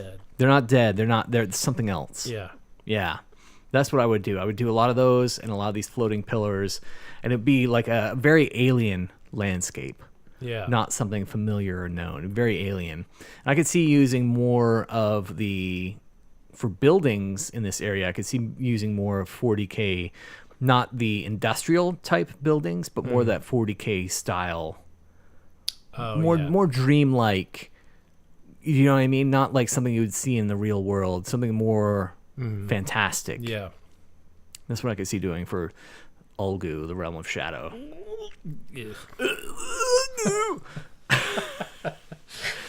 I just to share, Spooky Empire was recently. Oh, okay, yeah. Yeah, it was a great time, except that on that first day, I had too much to drink. Oh. And I had... You experienced the realm of shadow. I experienced a little... I had probably one of the worst hangovers of my entire 40-something life. It was so bad. And if I finish drinking and I'm about to go to bed and I throw up, that's a bad night. I had a bad time. Yeah. If I wake up the next day and I have to throw up, I did something horribly, horribly wrong. If I throw up the next day, I have you wake up drunk and you're throwing up. Yeah, I have caused some serious harm to myself. So this is one of those days where the dog woke me up at like 4 a.m. And then I walk the dog and I'm like, and you felt like I haven't even slept a wink. I'm I'm walking the dog, everything's fine, and then I'm like stumbling. I'm like, what? Uh-oh. I'm still drunk. It's 4 a.m. I'm still drunk.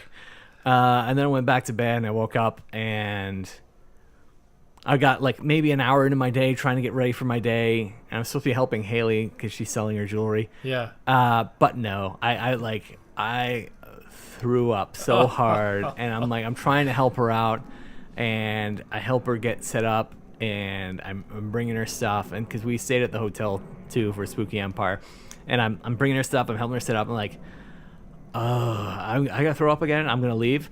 And so we're in the back of this hotel, and so I'm walking down this like employee back area corridor, and as I'm walking, I'm like, it's not like I might throw up, I am gonna throw up. And so I start walking, like I'm doing that like fast walk, like speed walker, like Olympic speed walker down this hallway. I make it out the back door, and I get to this spot, and I'm like, I don't think anybody could see me where I'm behind this hotel. And I like projectile vomit. It's so bad. And all I've had all morning is water. Yeah. So I'm just throwing up I throw up like a gallon of like water, clear water. I'm just throwing it up. And as I'm throwing up, I'm looking like right next to me, and there's one of those like industrial outdoor ashtrays. Oh yeah. Like the big column ones. And I'm doing that, and then I look over my shoulder, and there's all these people on their break. I'm throwing up right next to their ashtray as they're like on their smoke break. It's just water, guys. It's just seriously, it's not that bad. And there's like a hose nearby. I'm like, I'm sure this will clean up real easy. They're all just like on their break, just watching me just hurl in their break area. So yeah.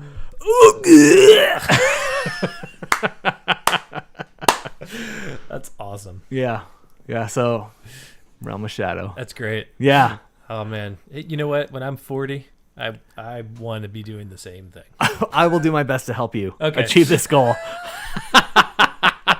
We're only like 8 years apart. Don't make it that big a deal. No, I know. That's what I'm saying. It's like, it's a great story. It is a great story. It's a great story. And I'm sure your daughter will love that idea of you. Yes. The same thing.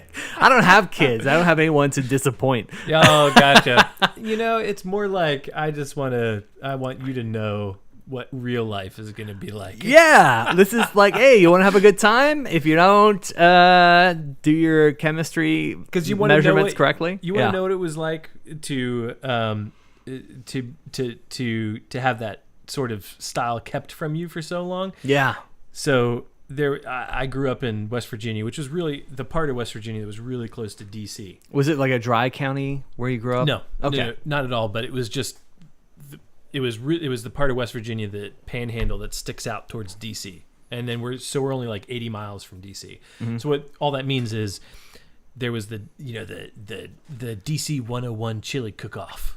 Oh. So Howard Stern started as a radio guy from DC, the channel DC 101. That's funny because when I was just talking about with Billy West, he got to start with Howard Stern doing that throw up voice. Yeah. So I wasn't there when I was in high school. It wasn't when Howard Stern was there. It was the next guy, and Elliot in the morning or something like that. And he but anyway, so they would do this chili cook-off every year, and they would like block off the street downtown Washington D.C. and they would have they would bands play and like all day long and like good bands, and then they would have this chili cook-off.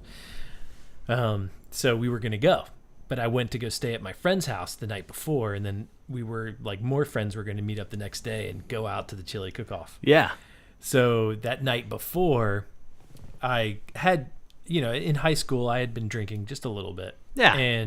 But when I'd gotten there, that's the first time I had ever seen a triple shot glass. Oh. Which is weird because you're like, yeah, whatever. Like, of course they make triple shot glasses. Of course. Why not? Why not? But I was like, triple shot glass? Psh, I can do that. Oh. So, like, whatever. It was rum is what they had. So, bam, triple shot rum down. And then my friend was like, whoa, triple shot. And then my other friend, because there was 3 friends there, the other friend was like, what? I didn't see. And I was like, well, I'll show you. Oh, you did the same thing again? Bam. You did? Not make him do it. Third friend, what? I'll show you. But of course it's not going to hit me yet. No, you haven't felt the first one. Bam. 3 triple shots within 20 minutes. Yeah, essentially, Easily. like it's pretty much, you just had 9 rum and cokes. Correct. Yes. Apparently, I had woken up that night at some point, thrown up on the floor. I had maybe helped clean it up. I don't know. The next day was classic, of course. Woke up drunk.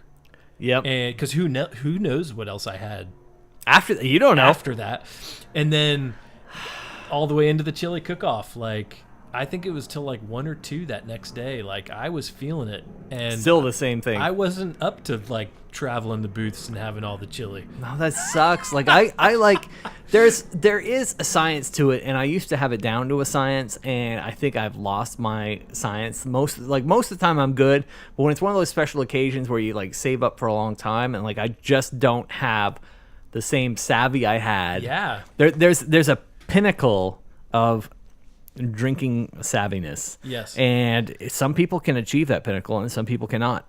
Yeah. And I've achieved that pinnacle and then I've tapered off a little bit. I see. Where I'm at right now, I cannot. You just have to pace yourself properly. Yep. That's it. You have to know your limits. You do. And more because of that. Yep. Night. Mm-hmm. There actually is some rum I'll drink. I'll drink dark rum. Yeah. But I can't drink like Captain Morgan's just off the shelf rum. I just the clear stuff. Yep. That to me that's come from the realm of. But you're right. It's the same thing. Like I know I can't mix too much liquor after I've started drinking beer. Your can't do it. body is a chemistry set. Yeah. What you put into your body affects your body's chemistry, and that changes constantly. Right. Even if you don't put anything other than just food and water in your body chemistry can fluctuate. Oh yeah. Depending on how much sleep you've had and like how much work you've done, how much exercise you've had, your body chemistry can be a very sensitive thing. Yeah. And so then you throw in like these hazardous chemicals, like poison, flammable liquids. You throw these into your body, it can really make a big difference. So it's important to pace yourself, know your limits. And speaking from my own experience and your own experience, like it's better to be not buzzed and have a good time than to have too much alcohol and have a great time that you don't remember. Exactly. Yeah. And till the midday next day, you are regretting. Yes. And the people taking their smoke breaks are regretting as well. Oh my God. The one guy says, "Hey, I saw you throwing up over there. How you doing?" And I said, I think I had too much last night. And then we all had a good laugh together, and I apologized, and they said, "Don't worry, we're gonna hose it off." And okay, good. All And then I right, went great, back to the hotel, on a 3-day weekend, my entire Saturday was ruined because it's an I imbalance. mixed. It's a chemical imbalance. Yep. That whole day, The entire you day. feel off. I couldn't keep food down. I couldn't do anything. I was useless. So I ruined my own vacation because of that. But and at this age, I've been there as a kid. I think at this point I should know better. But it was you're having a good time, and then it's all about making the choices as far as like mixing certain alcohols. I know that if I'm drinking hard liquor, I can't drink beer. No. I cannot like mix a beer in here and there. Right. No. That's it. If it's a whiskey night, it's a whiskey night. Yeah. That's what it is. What's that, Tub Thumper? He drinks a whiskey lick. He drinks a vodka drink. He just, you remember that song? No. Chumbawamba? Oh, yeah. Yeah. Well, I know Chumbawamba, but Yeah, I thought the song was called Tub Thumper or something. oh, and how did it go? I don't know. He drinks the whiskey drink. He drinks the vodka drink. He drinks it. Yeah, anyway. And then pissing the night away. Oh, okay, gotcha. Yep. Yeah. Nice. Oh, okay. Yeah. Huh. All right, was that good? No, it was awful. It was an awful waste of time. I apologize to everyone. No. I don't know if I've ever actually listened to the words of that song. Yeah, that's it. The song is all about people having too much to drink and ruining their night. Yeah. Yeah. That's great. Yeah. So All right. well, we've talked kind of about the Realm of Shadow. Yeah. What is it called? Olgu. So why don't we take a break and then talk about the rules? Sure. It was into Ulgu that many elven spirits fled after being rescued from Selenesh's endless thirst for souls. The first to be drawn from the god's immense gluttonous shade were those straining to be free. Those elves most nimble of thought and razor sharp of wit.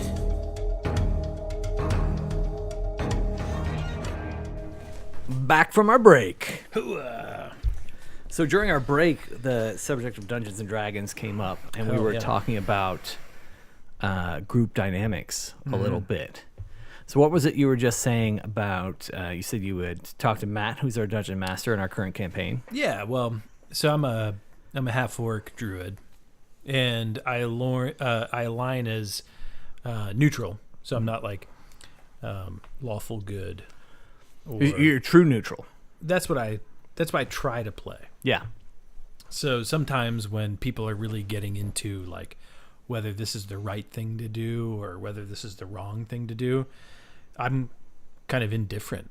I feel like I'm indifferent about it. I'm Yeah. like, well, I don't really care to do it because it's good, necessarily because of what you're saying. But although I'm neutral, I feel like, because that's what I said I'm aligned as. Yeah. So I'm trying to play the part. So when I say like I'm neutral, that doesn't mean I don't have things I like or want, or things that I think are important to me. Yeah. And so one of the things, we ran into was we're playing through the campaign, and as I'm seeing animals in a way suffering. Yeah. And as a druid, I turn into animals. And as a druid, I took on as a persona that I like animals, and so I try to like befriend animals. So that's like one of my magic abilities is animal friendship. Yeah. Speak with animals and different things like that. So I feel like I'm drawn to that. Yeah. And then when I see the animals hurt, I'm like, oh, that hurts me. Mm-hmm. And so I was trying to play the persona of, although I'm neutral, if I see an animal in pain, animals I do like, and I don't want to see animals suffer. Yeah. To be neutral doesn't mean you're without emotion or without desires. Yeah. Yeah. And the those not familiar with the Dungeons and Dragons concept of alignment, there's the lawful good, lawful neutral, lawful evil, neutral good, true neutral, neutral evil, and chaotic good. Right. Chaotic neutral and chaotic evil. So true neutral is usually associated with people that are in like the thieves, or like people that they're just concerned with their own self-interest. Yeah. That's true neutral. You don't want to hurt anyone, but you're not like in the game to help anyone either. You're in the game for your own interests. But if your own interests are the preservation or like you don't want unnecessary harm, that's a very Correct. Yeah. And you can create friends. Yes. Being a true neutral, you Absolutely. can create friends. And so I feel like with my character, my friends are our group. they're an extension of yourself. Exactly. And so what hurts my group hurts me. Mm-hmm. And if I'm truly friends with my group, then I am concerned about their well-being, but that doesn't necessarily mean I'm lawful good. Yeah. Or that I'm chaotic good just because I'm looking out for the well-being of my party. Mm-hmm. It's more like when we get into these situations and the person we're dealing with says, well, but this is affecting blah. Then I'm like, well, but I don't know you. Yeah. And I don't really understand why that affects me Yeah. and my group.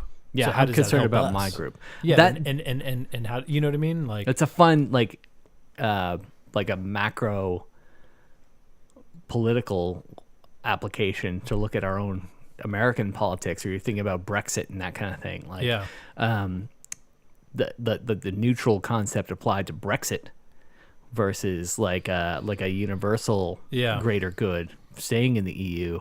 It you can see how that like alignment ethical concept can be applied to a lot of real world Right. situations. right. And that isn't necessarily a reflection of me as a person. in No, real no, life, no. But I'm trying to play that in this, and so it's interesting for me to. I'm a very extroverted person, Mm-hmm. and so sometimes I'll actually sit back and let something unfold because I don't have the personal investment into something that our paladin would have. So Right. our paladin would be like, well, but we've got to do this Because he's lawful good. He's lawful good, and it's like Maybe. well, maybe, but It depends on how you if you play it. guys want to, then fine. I'll do it because you want to. But if you're asking me, Mm-hmm. I don't think that necessarily includes us. You know what I mean? Like I do. So we were in this situation where we're in this place, we're seeing wrongdoing happening to. And this is our Curse of Strahd campaign. Correct. We're in Curse of Strahd. Animals are being, some form of that are being oppressed. And to me, I felt like Which was this scenario? this most recent one that we had. So where we're going through the Abbey. Oh, yes. Yes. And I felt concerned with the state of what I was seeing as we were going through makes the Abbey. complete sense how you reacted the way you did. And so I'm like messaging the DM, like, hey, like, I'm having these feelings. My dad after that last session. So what did you do as the shape-shifting druid who was concerned about these half human, half animal creatures that were trapped in this abbey? So we make it through the abbey and we do what we've come to do. Mm-hmm. And we got the treasure and the diary we were looking for. Right. And we turn around and we realize there's nothing left for us here to do. Mm-hmm. So our goal is to exit. Yep. But we've seen some atrocities while we've been here. Well, to some. And maybe to some others, it wasn't an atrocity. But to me, I felt as my character, I'm concerned with animals. And what I saw here was an atrocity of somebody messing with animals and humans together. And they were creating a bad environment for them. If you're not familiar with the story, it's kind of like the island of Dr. Moreau, where it's this society of half human, half animal misfits that are just like monsters kept in cages. Right. Experiments. But this is their life. Yeah. And so to me, freedom was the only humane response. And so as we all were deciding how we were going to escape, are we going to try to just escape quietly so we don't, incur the wrath of the abbot? Mm-hmm. Are we trying to, are we going to make a scene and say, hey, we're done here and we're leaving and blah, blah, blah. So I decided to turn into a rhinoceros. And there was this corridor. A very subtle choice. Exactly. And there was a corridor that we had passed that had a series of like 8 different rooms, and each room that we had visited, we only visited a quarter of them, was bad. Yeah. It was not a good scenario. And so I assumed that every scenario was bad. Mm-hmm. So when we left, I just kind of just bounced like Pong, just bink, bonk, bink. Just every door that I could hit on my way out, I just crushed to free whatever creature was on the other side. And which was awesome. Right. But it was kind of like everybody's like, what are we going to do? And it was like, this is what I'm going to do. Yeah. And some people had jumped on my back. Yeah. As some slow going people. Yep.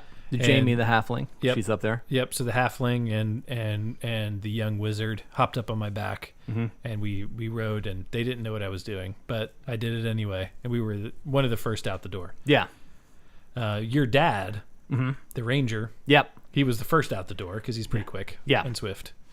But anyway, so it was just, we were talking about, the dynamic of the group and who decides what's to do and who aligns with what. And I just felt like, although I'm neutral, this just bothered me. Yeah. And so this doesn't mean you don't have a moral compass. Yeah. You have, and I really love the D&D alignment concept because it allows us to explore a lot of complicated moral ethical issues. Yeah. And see how it applies in the real world. Yeah. And realizing like, how am I really, like in a D&D term, how am I really aligned, and how do I think I should be aligned, and how do I excuse or rationalize certain behaviors from our government or from companies I work for? Yeah. Yeah. Am I really comfortable with how things are going if I still want to call myself a good person? Yeah. And I think it's interesting to play those parts that you've chosen. Yes. Yeah. It forces you to look on that side of it. And hopefully you're kind of trying to diversify a little bit. Mm-hmm. And I feel like we've done that well in our group. I think so. I think we do have a very diverse group. I think that my character is this swashbuckling elf. Yeah. Who is definitely not in the lawful alignment. He does not care about laws, but he's very conscious of the suffering of others, and he does have a moral code. Yeah. So I could see someone playing this character as lawful, but really he doesn't care about any laws other than his own laws. Yeah. So His own moral code. what have you aligned yourself as? Well, I originally wrote myself down as neutral good. This is Viandir, my elf swashbuckler. He definitely aligns. When I think of the alignments, I think of him as neutral good, where he's not worried about any particular law or government. His only concern is a greater good, and he's not adventuring to serve anyone other than himself. Yeah. So that feels very neutral to me, and it could lean towards true neutral, but I continue to find myself playing this character in these moral quandaries.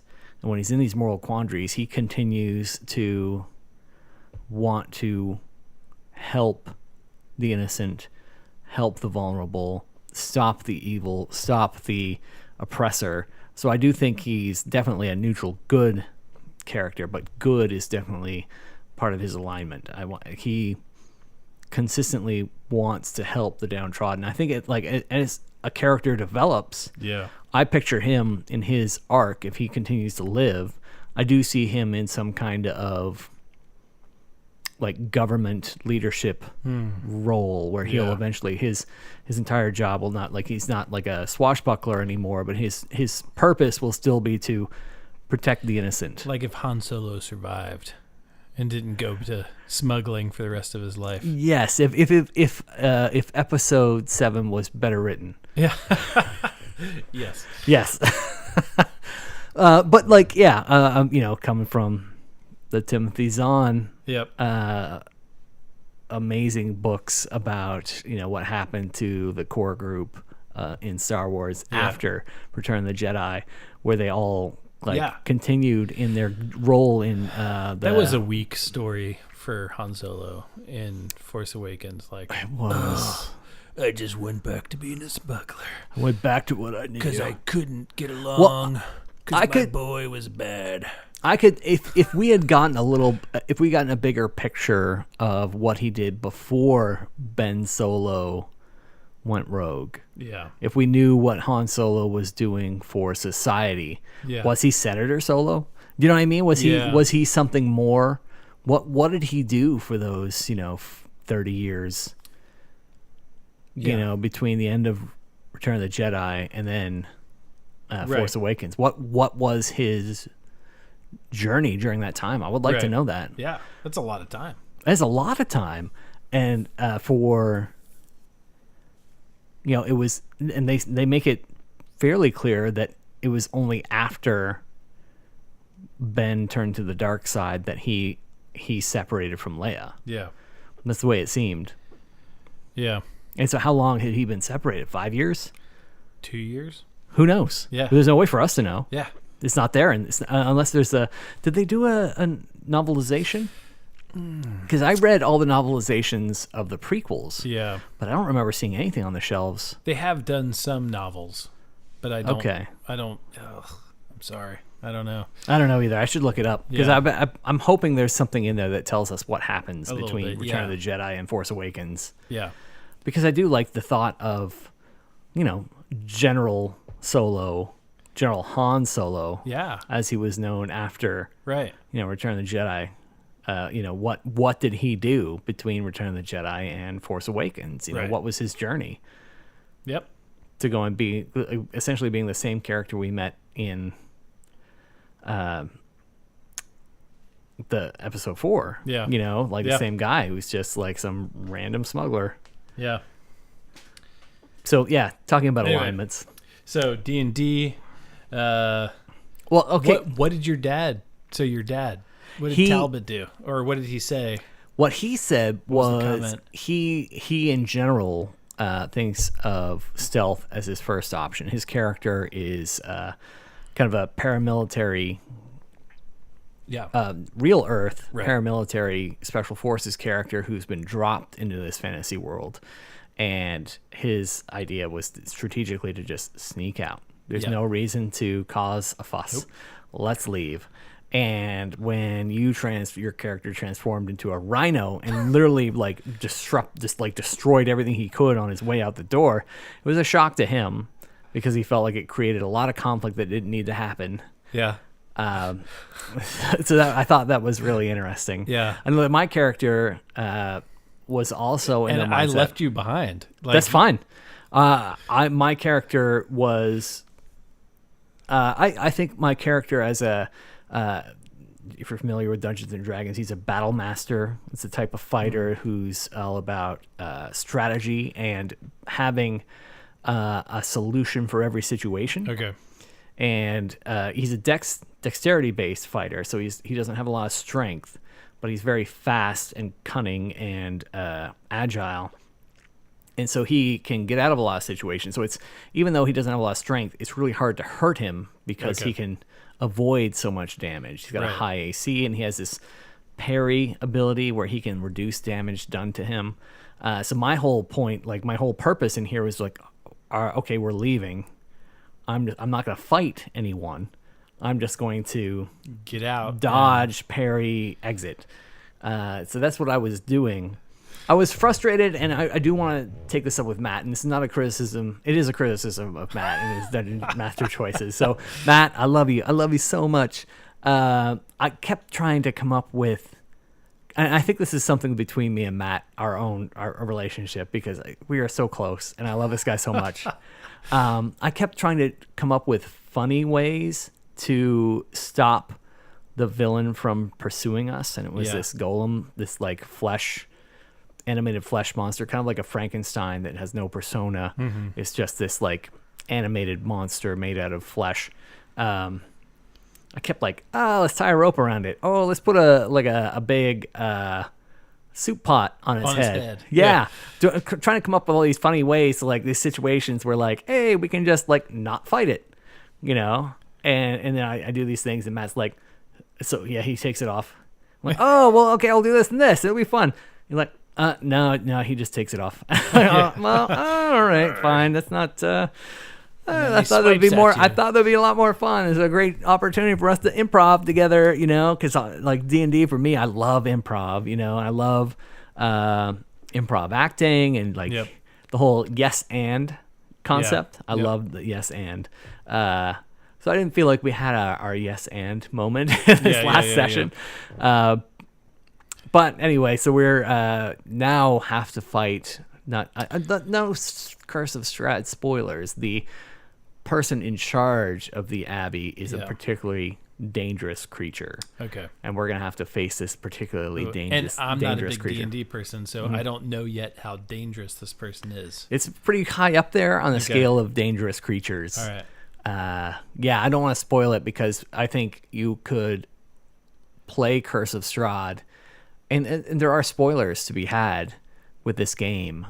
So that's why I haven't read the book. Yeah. You know, the Curse of Strahd is out there, and I'm sure it's going to be super entertaining. And for a person that wants to occasionally dungeon master, it's got to be really hard to avoid reading this book. And just in general, I was talking to Matt recently about the last supplement that came out. It was all about Waterdeep, and which is an amazing Dungeons and Dragons city. And then there's the Ruins of Undermountain, which is this like vast labyrinth underneath this major city.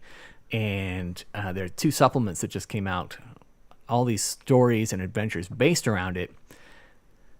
And I had this conversation with Matt about that, where he wants to read it right away, but I want to at some point run it, because we've been doing when we had our last group, we were running that adventure based on old supplements. And so I want to kind of revive that, but then here we are. If he reads it, he's got to lead. He's got spoilers. If I never run it and he doesn't read it, he never gets to know anything about it. If he reads it and I do run it, you know what I mean? So it's an awkward situation where like I'd be surprised if he hadn't already read it, even though we talked about it. Because it's really fascinating material. And I read all this stuff in the 90s as a teenager, because I was the only one DMing for our group. I bought and read everything I could. If I had money in my pocket, I was buying something D&D related and reading it. I didn't have to worry about spoilers because I was the one. You were the DM. I was a DM. But to go back and forth between being a player and a dungeon You master, gotta take turns. It's tough. it is tough because even now, knowing we're gonna face this major monster in the next Yeah. session, I'm having a really hard time not looking up the stats. Yeah. What I found really fascinating too, Matt is in this other group, and he was talking about they have to face in his last session. This was St. Patrick's Day. That morning, they were going to face the Demogorgon, which is made famous by Right. Stranger Things. Right. And so the stats for the Demogorgon, he's like, "Hey, here's the stats for the Demogorgon." I'm like, "What are you looking at the stats for? You got to fight this thing." And he's Yeah. like, "Yeah, I got to fight this thing. That's why I'm looking at the stats." I'm like, "What?" You're right. Would your character know the stats? Yeah, if you're playing a character that's an expert on monsters, like in you think about How to You Train Your gotta roll Dragon, for that. right? But like the movie How to Train Your Dragon, Yeah. they had a monster manual for dragons in that movie, Right. where people knew the stats for the dragons. Right. That makes sense. Correct. But does your character have that book? Does your character know these stats? Correct. If they don't, then If you they don't don't- need to be looking at the stats. No, because then you're cheating. Yeah. You're actively cheating because you know how to beat the monster. It's not something that evolves from the game. It's from your player knowledge. Yeah. It's yeah, so- Matt. But then unless you're a really good role player, talking about role playing, to have your role player knowledge versus your character knowledge, like to be able to, I know if I do this, my character will die. But I know that my character doesn't know this. I know that my character would do it. So I have to do what I know my character would choose to do. It's Right. like I knew the best thing to do would be to sneak out of the abbey. yeah, I knew knew it. Sneak was best. I couldn't Your character, no. do it. Quill in Avengers Infinity War. Yep. Quill, you'd have to know if he was out of the situation, would know, hey, just get the gauntlet off Thanos. Yeah. That's the right thing to do. right thing to how do. to win the scenario. Yeah. Strategically, that's how you win. But no, as a character, his only motivation was Gamora. Yep. And finding and rescuing Gamora. And there's nothing else that mattered to him. So that's all he wanted to talk to Thanos about. And once he understood that, spoilers, Gamora was no longer in the scenario, that he lost his mind and started to attack Thanos. And that ruined their plan. Yep. And that's role-playing. Yeah. You know what I mean? If you know the right thing as a player, but your character wouldn't do the right thing, and you do what your character would do, not the right thing, then you're a good role player. Yeah. So yeah, you are a good role player. Oh, well. You rampage through the Abbey instead of just sneaking out like we could have done. Yep. And maybe we all die. Could be a total party kill. Could be. Yep, TPK. But I'm a rhino, so what's a rhino know? Yeah, you don't have to worry about it. You're a rhino. You can just keep charging out of there while the keep rest of us going. get killed. Yep. And then turn into an eagle and fly away. Yep. Because we're on the top of a mountain. Yeah, you could have just You're flown the away. only one. You guys, I could have left quietly out the window. You could This have. whole time. We were talking about that too. Like, how can we scale the side of this mountain instead of having to exit? Yeah. An eagle could fly. We totally could have role played our way out of it. Yeah. Like, hey, thank you very much for letting us visit. Nope. No. Rhino rampage. Rhino rampage. So, thank you for listening to Warlando. Why don't we get back to the Realm of Shadow? Yes. What is it called? All goo.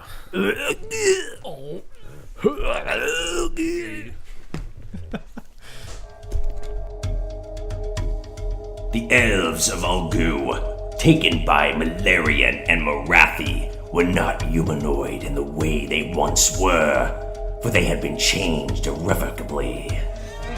The first had bat wings, fine horns, and long, dexterous tails. Their devilish appearances hinted at the ordeals they had endured in the nether realms.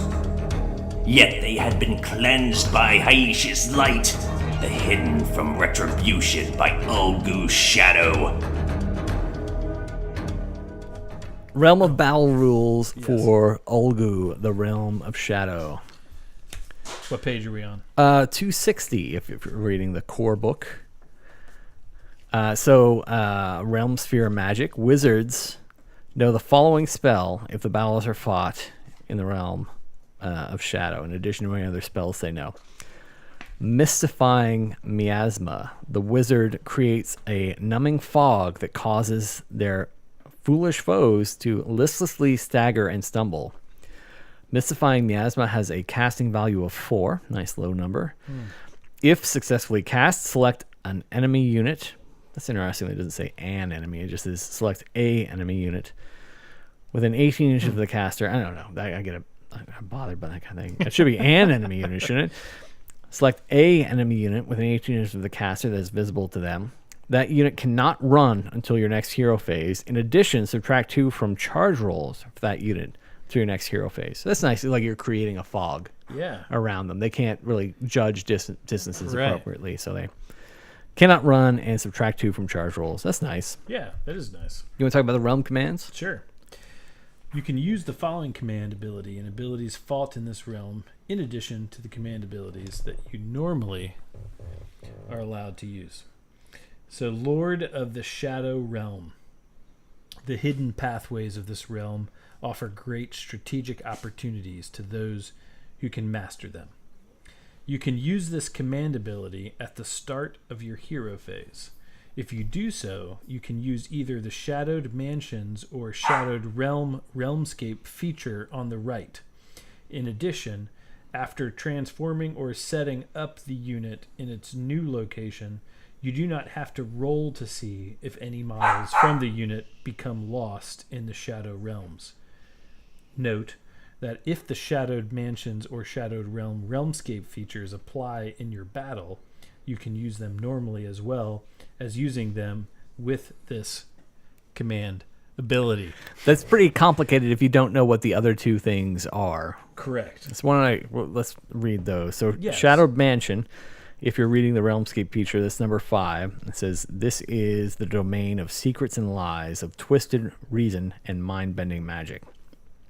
At the start of your hero phase, pick one friendly unit that is part of a garrison. You can immediately transfer that unit to a different terrain feature that can have a garrison. That the unit cannot be transferred to a terrain feature that is garrisoned by another enemy unit, or if doing so would result in the number of models that can garrison the terrain feature being exceeded. Roll a dice for each model you transfer. On a 1, the model being rolled for becomes lost in the shadows and is slain.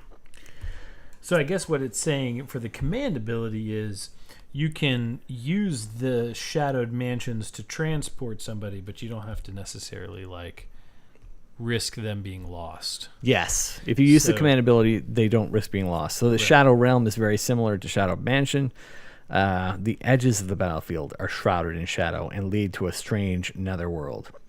So you have to pick a friendly unit that is part of a garrison. So you have to already be garrisoned in some sort of terrain feature in order to utilize that command ability. Correct. They already have to be in a garrisoned feature. Correct. And for Shadow Realm, they have to be within 6 inches of a table edge. The rules for Shadow Realm is this number 6 if you roll for the Realmscape feature. At the start of your hero phase, pick one friendly unit that has all of its models within 6 inches of any edge of the battlefield. You can remove that unit from the battlefield and then set it up more than 9 inches away from any enemy units and with all models within 6 inches of a different edge of the battlefield. Then roll a dice for each model you moved. On a 1, the model being rolled for becomes lost in the Shadow Realm and is slain. What I'm just now noticing, saying that, if you're going from buildings that are garrisoned in the mansion feature, the edge of the battlefield says more than 9 inches away. If there's an ungarrisoned building that is less than 9 inches away from an enemy, you can occupy that building. Yeah. I can't remember the garrisoning charge rules. I don't think you can charge out of a building. But still, it's different. You don't have to be 9 inches away. Yeah. But between these two, having that Lord of the Shadow Realm feature, it's really easy to move people around the table. That is interesting. Yeah. Especially if it's, thinking if you're going into a tournament and you're playing this realm. Yeah. And then knowing that you have that command ability available to you. Everybody in the tournament that's playing in this realm for this battle round has this ability. Then you would know on setup Yep. to put one of your units that you want to move within 6 inches of the table edge, Yeah. and then you can move them within 9 of anywhere.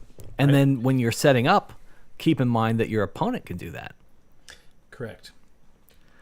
So you really have to be on your guard and not leave open a Now, backfield. All of a sudden, like all of a sudden, everybody gets a teleportation spell, but you have to use a command ability for it. Yeah, you spend a command point, but I know that with the army I usually play, I usually have more command points than I actually use. But I think that's because I'm still learning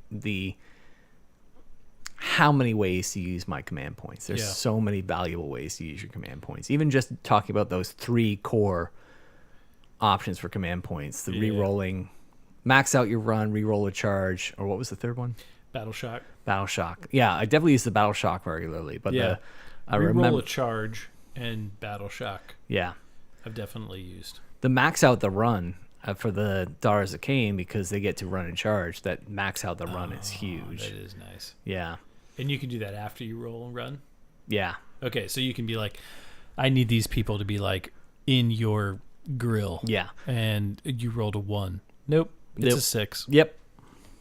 Yeah, that's super, handy. It is very handy. So the Realmscape features, we just talked about the 2, the Shadow Mansion, which is number 5, and the Shadow Realms, which is number 6. Yep. Number 1 is the Shrouded Lands. A veil of gloom hangs over the regions, but no dangers are apparent. So just like with all the Realmscape features, if you roll a 1, there's nothing happening. There's nothing special about where you're playing. What's number 2? Impenetrable gloom. The lands of Olgu have neither night nor day, but range from gloom to pitch black, depending on region rather than time. The maximum range of attacks or spells is 6 inches. Holy shit. Shut it down. Like, your fucking KO are fucking KO'd. Done. KO'd. Well, and the same, with the Daughters of Cain having Marathi in the list, and I count on Marathi being able to just soften up a couple of opponents. She's got that 36-inch range for her damage spells. I count on her being able to just like shave some wounds off in the early rounds. She cannot do that.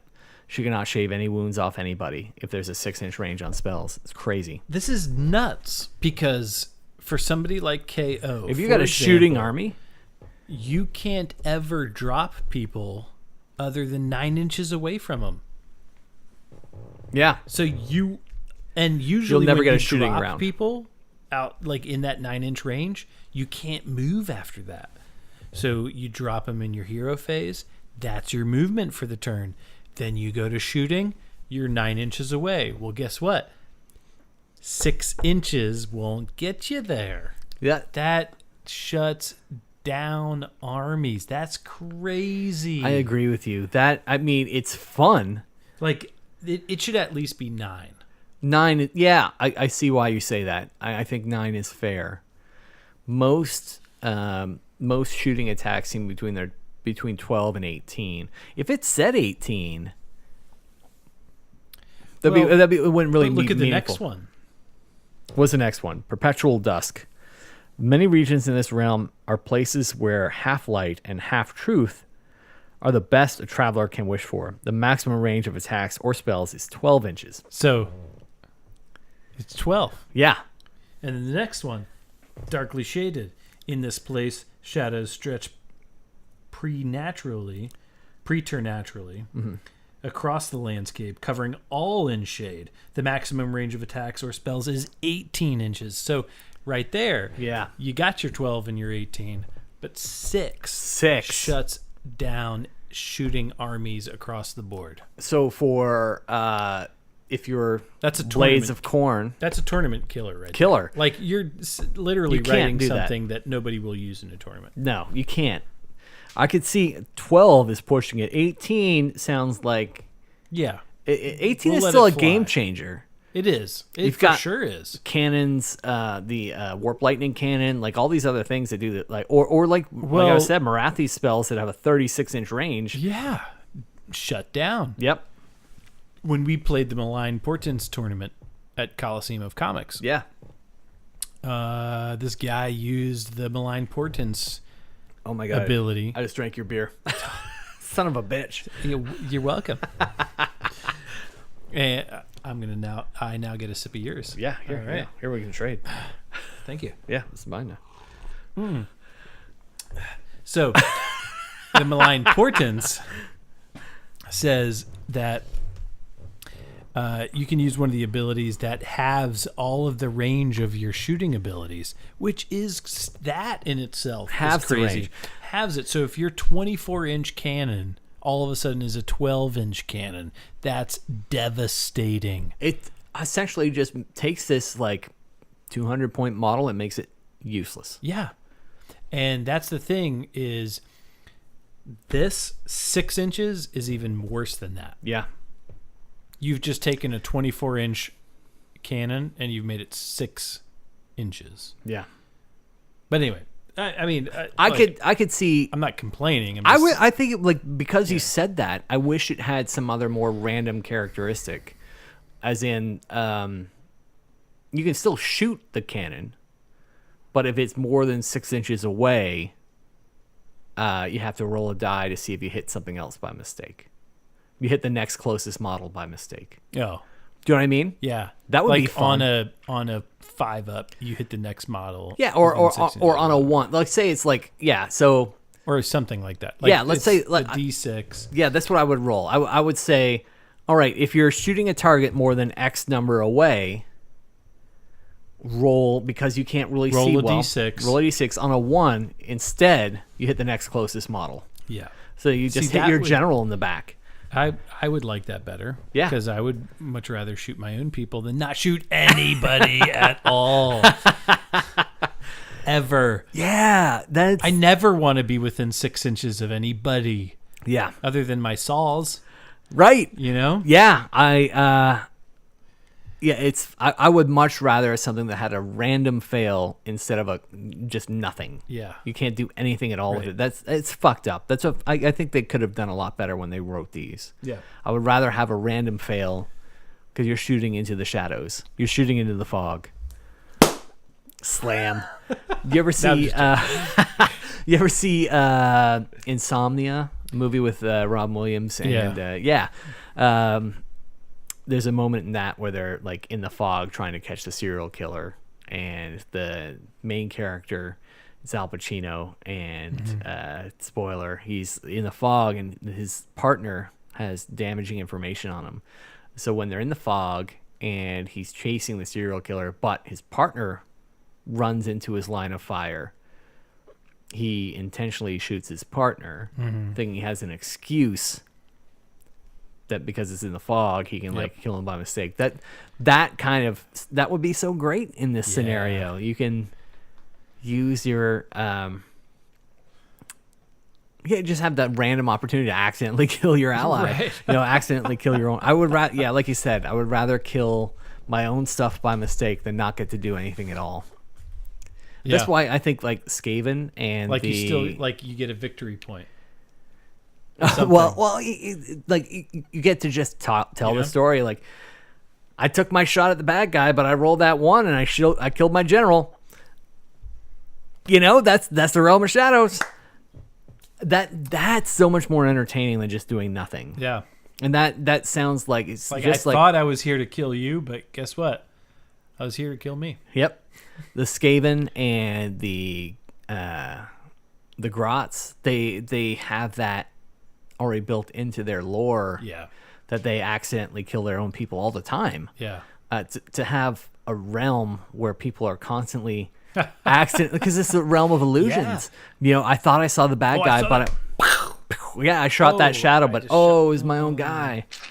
Yeah, I feel like that's a missed opportunity to put rules in there that no one would ever use. That Yeah. 6-inch rule in a tournament, no one would ever use that. But if it was 6 inches, but you roll, Right. if you shoot something more than 6 inches away, roll a d6. On a 1, you hit the closest model instead. Right. It might not be anything if they're right in your face, but Right.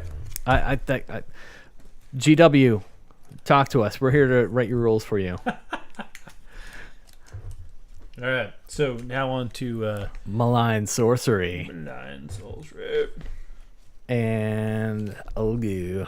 We have some spells and Yes, the spells. In the darkness of Olgu, the tendrils of magic floated upon the currents of the Necroquake's aftershocks with terrible sentience.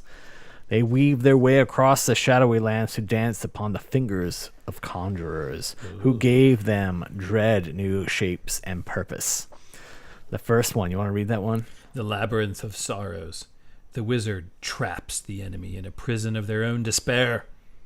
Labyrinth of Sorrows has a casting value of 5. 5, that's reasonable. If successfully cast, pick an enemy unit within 12 inches of the caster that is visible to them.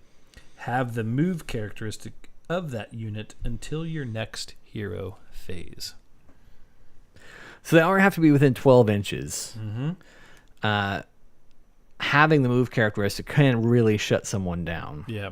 But they have to be within 12 inches of the caster already. With someone like Marathi, she doubles the range. So at 24 inches, she can shut someone down. There's other wizards that can do that. But That would be handy. it would be handy. I usually find that if spells for wizards are asking me to do them 12 inches or less, I don't really like them. Those spells or those wizards? Those spells. Yeah. Because I typically, in my armies, don't want my wizards within 12 inches No. casting spells. Yeah. I want them. So I guess in Gloomspite Gits, I may have the Ragnarok with the shaman on top of it, and maybe they would be within 12 inches. But really, it's like I don't want them to be Of unless course. it's a strategic run and gun, take that unit out. Yeah, if I had if I had a couple low cost wizards, which the goblins can usually do, then in that case I would have like a I don't kamikaze think- wizard. Yeah, but I think you don't want them still to be within range. What I've found out in building those lists is although they are cheaper shamans, they're 80 points. That's not super cheap. I mean, it's cheap, Yeah, but it's for not, a wizard, but like It's still. not like just throwaway cheap. Yeah, the Legions of Sacrament Necromancer is 110 points versus the Gloomspite gets 80 the points. glitz. Got it. Yeah. Yeah, 80 points is cheaper, but I don't want that guy within 12 inches. I don't know. No, I know exactly what you mean. Like learning Age of Sigmar and playing with the It's a very aggressive way to play a wizard. yes, and I failed consistently with my Doomfire Warlocks. I desperately wanted them to get in the 18-inch of range so I could use that Doombolt.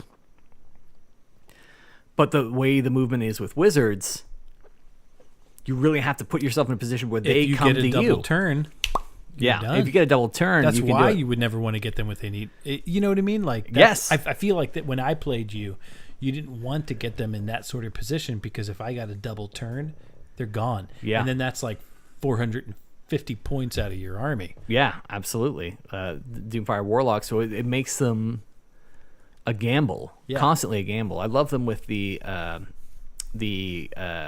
mirrors, Okay, the yeah. spell portals. Okay, yeah. They're a lot of fun with the spell portals, but they're that range to get within 12 inches just to have someone else's distance. I could see that if I was. Are you doing something? Yeah, scratch. Oh, it's okay. Yeah. I feel like I hear it really loud. I could see doing that if it wouldn't be a bad thing to be able to have someone else's. Yeah. Zing. Do you like? You ever see the Bad Santa? Mm-hmm. The what is his This is name? your beer. This is your beer now. Oh, it's the my same beer. Okay. It's a good beer. Yeah, it's the High Life. Yeah. This beer. Yeah. So it was Bernie. What is his name? Bernie Mac. Bernie Mac. So great when Yeah. he's doing the negotiation scene when he's negotiating for the money. He keeps saying half. Because they're trying to talk him out of wanting half of their their prize for robbing the store, and he says half a dozen different ways where they can't negotiate him down. Anyway, Right. when I say half. Half. Labyrinth of Shadows or Labyrinth of Sorrows, not sure. The next one is Crown of Asphyxiation. Noxious fog surrounds the wizard, causing nearby foes to stumble and choke. Crown of Asphyxiation has a casting value of 6. If successfully cast, roll a dice for each enemy unit within 3 inches of the caster. On a 4-up, the unit suffers 1 mortal wound. We've seen other spells like this before, where it's like, if it's not asphyxiation, it's some kind of fire damage or something along those lines. Again, like you're saying, I don't want people within 3 inches of my wizard, but I can see if you've got a combat wizard, like you were saying, a combat wizard being like someone on an Ragnarok spider, that's different. Yeah, but it's not like all the spells in this. You have to choose one. Yes. Right? Yeah, if you're going to be an Olgu, you have to choose. Well, no, I think that's not true. If you take Olgu, all of you know all spells? 6 of these spells. Everybody in the game, if you're playing an Olgu, knows all of these spells. Okay. Well, I wish rules writing, I wish you could have just said, my wizard is from this realm, and just like you would pick an artifact from the realm, you pick a spell from the realm. I wish they had done that. Yeah. I think that would have been a lot more fun than everybody in wherever you're playing knowing everything in that realm. Like we were talking about with Nagash, he's got those books circling around him. Yeah. All those like different wizard books. It'd been fun to everywhere he goes, he steals spells from different places. That's why he has so many spells that he knows. I wish you could just pick one spell from your own realm. Yeah. Instead of it being everybody when you're playing in that realm knows all these spells. But that's what it is. Yep. The next one, the Enfeebling. An enfeebling. Yeah, Sorry. you're enfeebled. You're enfeebled. The wizard saps the energy from his enemies, draining them of their will to fight. The enfeebling has a casting value of 6. If successfully cast, pick an enemy unit within 12 inches of the caster. Reroll failed wound rolls for attacks that target this unit until your next hero phase. It's nice. There's a couple of things that the Daughters of Cain do that are similar. It's nice to be able to reroll wound rolls. Yeah, that's definitely better than having the movement within 12 inches, because anybody within 12 inches is gonna move 3, and then they're gonna, or 4, or I'm sorry, 3 or 2, and then they're gonna be in charge range. Like, I understand, like it's still gonna be a 10-inch charge. How many people are gonna be at 12? Yeah, usually they're gonna be like 8 or 9 or 10 or 11, and then you're having, for a spell, what do you even get out of it? Movement at maximum range 12.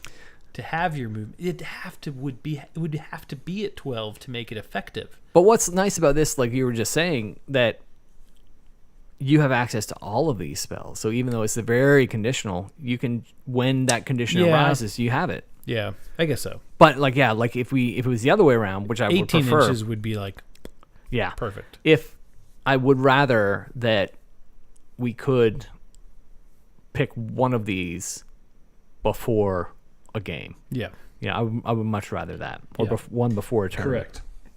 The next one is Phantasmal Guardian. The wizard summons a creature of pure shadow to protect himself from harm, or herself from harm. Phantasmal Guardian has a casting value of 6. If successfully cast, roll a dice for each time you will allocate a wound or mortal wound to the caster until your next hero phase. On a 5-up, the wound is negated. So Phantasmal Guardian, classic. It's classic. Yeah, they're giving you an extra, 5-up ward save, an extra save roll. Yeah, I wouldn't complain about that. Yeah. But casting value of 6, an app. It's an option. It is an option, but it only works on the caster. Right. So I usually see this as like a fighty caster, or somebody that's like, oh shit, people are starting to. I'm cornered. Yep, I'm cornered. Maybe I'll take this. Yeah. I got nothing else to do. Yeah. Bridge of Shadows. The wizard summons a portal of pure shadow. Allies that march into this gateway emerge from a shadow elsewhere on the battlefield. Bridge of Shadows has a casting value of 6. If successfully cast, pick a friendly unit wholly within 12 inches of the caster and remove it from the battlefield. Set it up anywhere on the battlefield that is wholly within 24 inches of the caster and more than 9 inches from any enemy models. It may not move in the subsequent movement phase. So that's nice. A little teleport spell. Decent teleportation spell. Yep. Have you heard of the Wheel of Time series of fantasy novels? I'm a huge fan. I have read most of them more than once. There is a part of these series of books. I hope there's other people out there listening that are fans. The Wheel of Time books. There's a series of bridges called the Ways, and they're a hidden pathway that travels, between dimensions, so that you can leave the dimension you're in and come out somewhere else within the same world.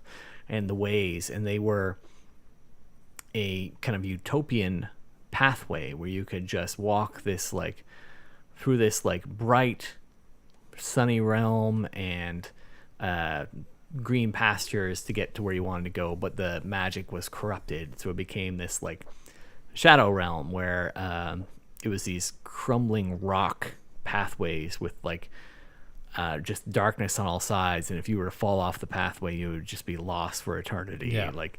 That sounds like the realm of shadow to me, that you can cross this shadow bridge, but it's this crazy shadow realm. Right.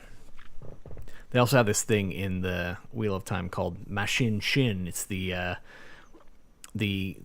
screaming, I think they say the screaming wind. It's just a wind that's in that Ways. You can't see it. There's nothing to see, but you can hear it whispering and chittering as the wind picks up. Yeah, and as it gets louder and louder and gets closer to you, it will. If you actually hear what it's saying, these whispers, if you actually hear what it's saying, you will go insane, and you will not be a whole human. Insane in the brain. Insane in the brain. That's what it says, and then you lose your mind. All right, the last one. Oh, it's me. Aetheric tendrils. Insubstantial tentacles unfurl from the shadows to grasp and drag the enemy towards their doom. Aetheric tendrils has a casting value of 6. If successfully cast, pick an enemy unit within 12 inches of the caster that is visible to them. That unit suffers D3 mortal wounds. If that unit is a hero or monster, you can make a normal move with that unit as if it had a move characteristic of 4 inches. Wow. Yeah. So you can do D3 mortal wounds and then say move 4 inches that way. Yeah, or whatever way. It doesn't say anything about the ending point. Just think, if we were playing some modified Warlando Olgu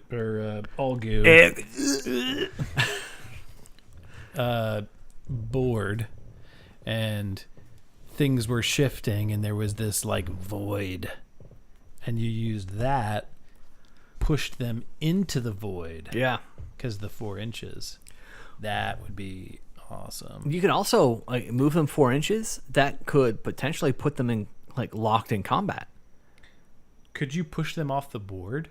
I don't know if you can push them off the board. It says you can make a normal move. So you couldn't move them within 3 inches.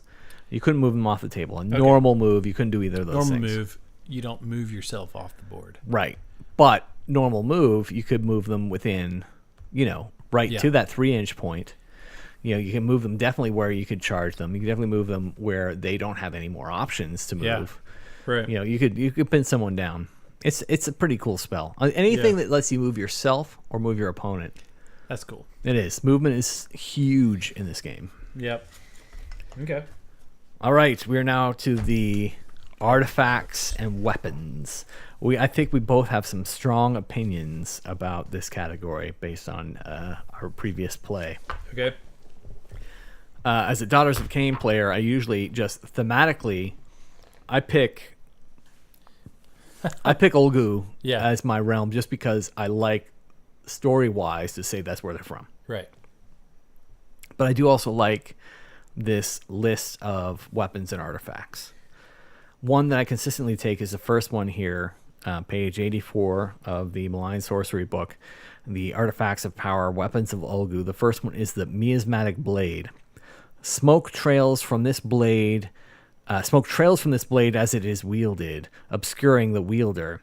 Pick one of the bearer's melee weapons to be a miasmatic blade. Subtract 1 from hit rolls for attacks that target the bearer.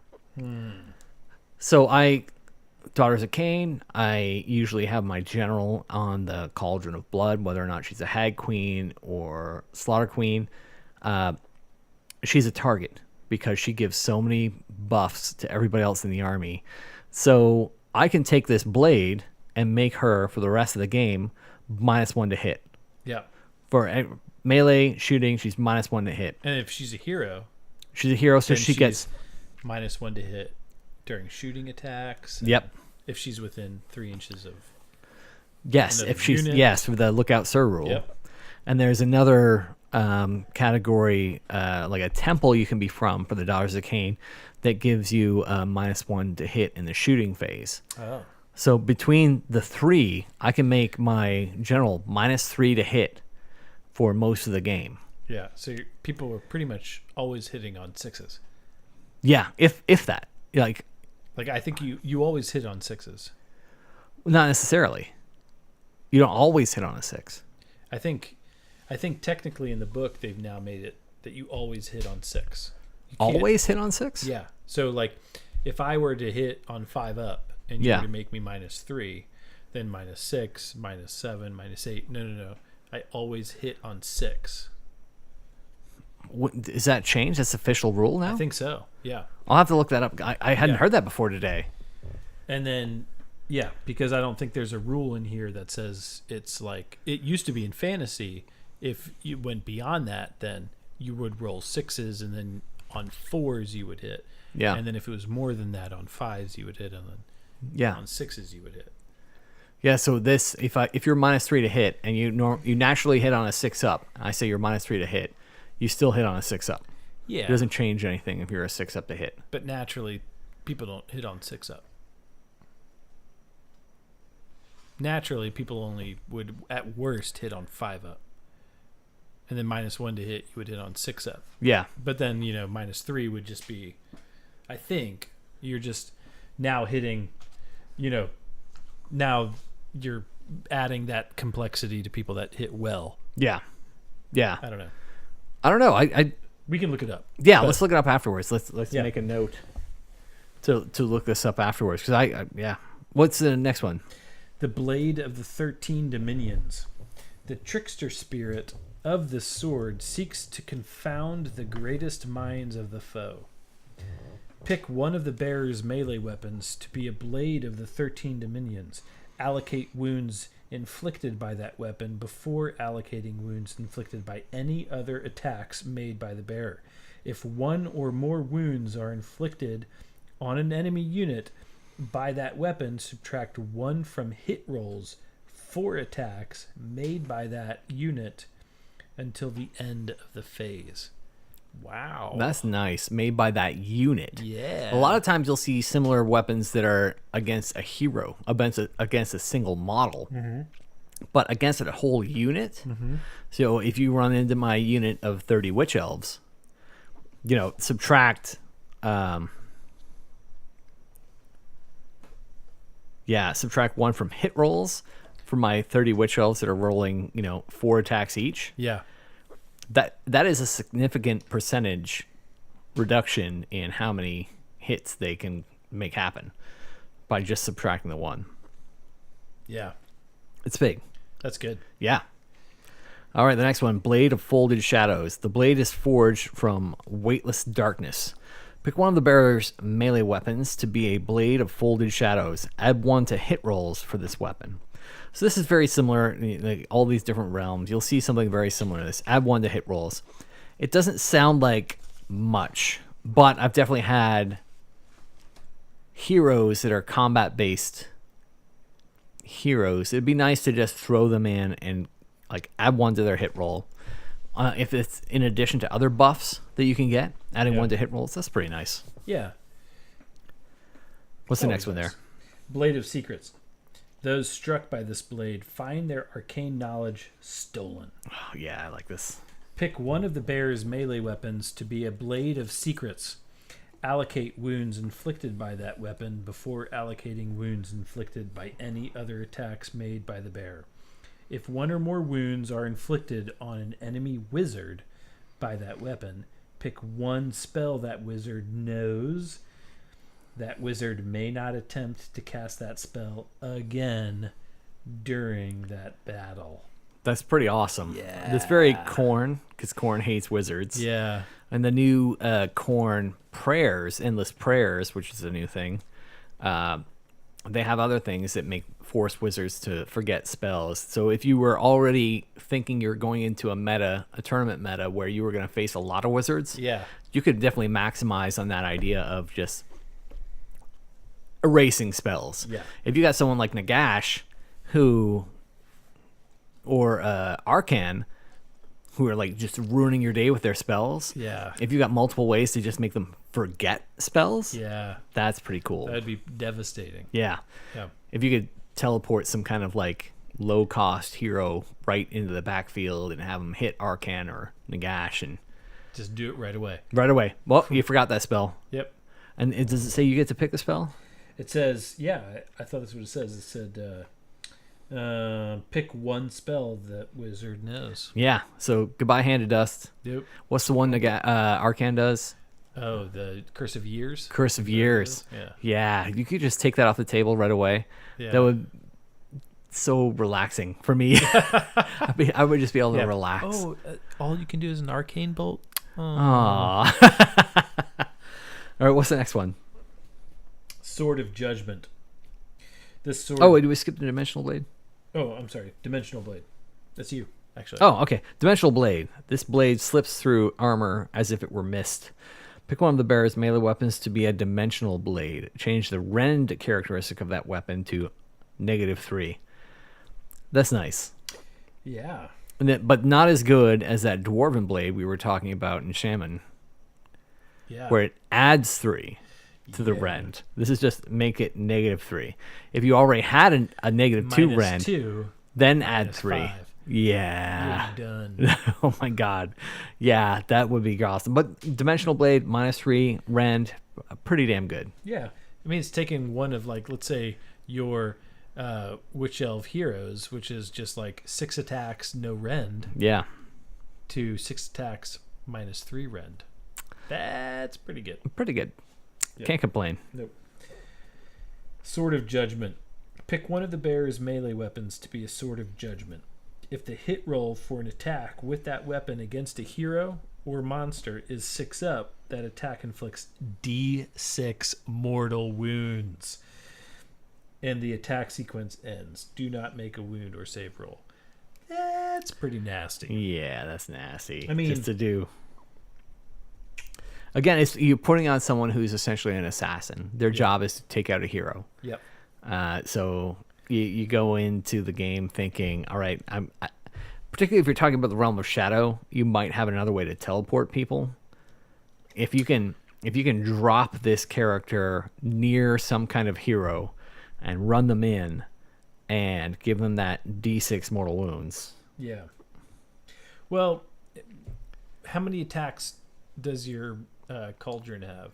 The cauldron, it's got a bunch of different attacks, but it's multiple different types of weapons because they have attendants that are on the cauldron. Right. Yeah. So you can give your cauldron one of your people on that could have this weapon, right? Yeah. Well, the Hag Queen or Slaughter Queen, they have 2 weapons. Pick one of the weapons. Yeah. To be the Sword of Judgment. Mm-hmm. So you could say whatever the most vanilla weapon weapon is that has the most attacks, give that attack the sort of judgment. Do all your other attacks first, then do this one last. Yeah. You're kind of maximizing on doing Damage. all the other attacks first, doing all those wounds first, then doing this attack, and then hopefully doing mortal wounds. Yeah. Because it's more likely to go off. Yeah. It's it's nice. Yeah. Yeah, I wouldn't complain. I think in a thematic game, in a tournament, I wouldn't equip this, but in a more thematic army, it's fun. It's a lot of fun. Yeah. No, it is. Relics of Ulgu. All right. First one is the Spell Mirror. This small trinket reflects arcane energies away from the holder and those allies near him. If a friendly unit within 6 inches of the bearer is affected by a spell, you can roll a dice. On a 5-up, that unit is not affected by the spell. On a 1, the Spell Mirror may not be used for the rest of the battle. Ugh. Oh. Within 6 inches of the bearer, I think it's if you're talking about a meta where you're expecting to face a lot of wizards, and just like I would bring the Miasmatic Blade if I knew I was facing a lot of shooting. I could see bringing the Spell Mirror if I expected to be facing a lot of spells. Yeah. So to just like reduce the opportunity to shoot me or my, like if I had a dwarf army where I had a lot of war machines that I was just going to put my wizard, not my wizard, because you don't have to be a wizard for this. I would put my like Aether Chemist right next to my cannons or whatever it is, your engineer right next to your cannons. Then you protect all the cannons from spells too, right? Yeah. So your whatever Aether Chemist engineer that's like buffing your cannons can also like protect them from spells at the same time if they have this item. Yeah. I feel like I would want this in the effect of Spell Mirror. Mm-hmm. You're reflecting it back. Just the name doesn't reflect what I feel reflect. like if No pun you intended. got the 5-up off, because the 5-up is like, it's a gamble. It's a big number. It's a gamble. So you're essentially giving your hero, you're taking the artifact that they can choose Of all the artifacts of in their all own the book and this artifacts book, that they and have the ability to. You're giving them a 5-up opportunity to stop a spell. yeah, you like. I would want that 5-up to do like, what if it just did one mortal wound back. To the caster? I can see where you're saying it's Spell Mirror. Yeah. So saying like someone casts Arcane Bolt. Yep. And it goes off, but I roll my 5. No, you get Arcane Bolted. Yeah. On a 5-up. Yeah. If anything, that's like a gamble. I think what you're saying is totally reasonable. I don't think that would make this an overpowered item at all. I think that makes this item a lot of fun. Because on a 1, you don't get to use it for the rest of the game. For the rest of the game, it does say... That's a gamble. That is a gamble. It does say a friendly unit within 6 inches. So I think I could see a lot... Like, I could see this almost being a 1-up. Like, I think maybe too many people would take it if it was reflecting a mortal wound back. Yeah. I don't know. I agree with you. I agree with you. Let's read the I rest, could see, and then we'll know. Maybe there's a reason not to, but I agree with you. I think it should be reflecting. It says Spell Mirror. You should be reflecting the spell back. Next one, Trickster's Helm. This helm whispers contradictory thoughts into the minds of nearby wizards. Mm-hmm. Reroll successful casting rolls for enemy wizards while they are within 8 inches of the bearer. And this is an old school. A lot of these are from 8th edition. Yeah, Trickster's Helm was something that was available in 8th edition, and I like it. Yeah, I mean, it's if you've got a combat hero that you're planning to run out there to try and assassinate wizards, great for a hero that's going to just charge enemy heroes. Yeah. The next one is the wristbands of illusion. These vambraces create illusory replicas of the wearer, confusing attackers. Roll a dice each time you allocate a wound to the bearer. On a 6th up, the wound is negated. Nice little save. Yeah. I thought that I think there's other better saves that you can get. I don't think there's plenty of options to get a 5-up instead of a 6-up, but if you don't have any other options, this is what you get. Yep. The next one, I think, is one of your favorites. So why don't you read that one?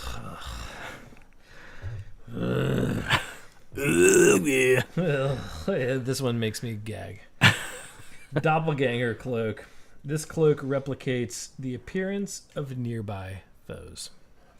The bearer cannot be chosen as the target of an attack with an enemy melee weapon unless the bearer has made any attacks earlier in the same phase. This one fucked us both up in that tournament in October.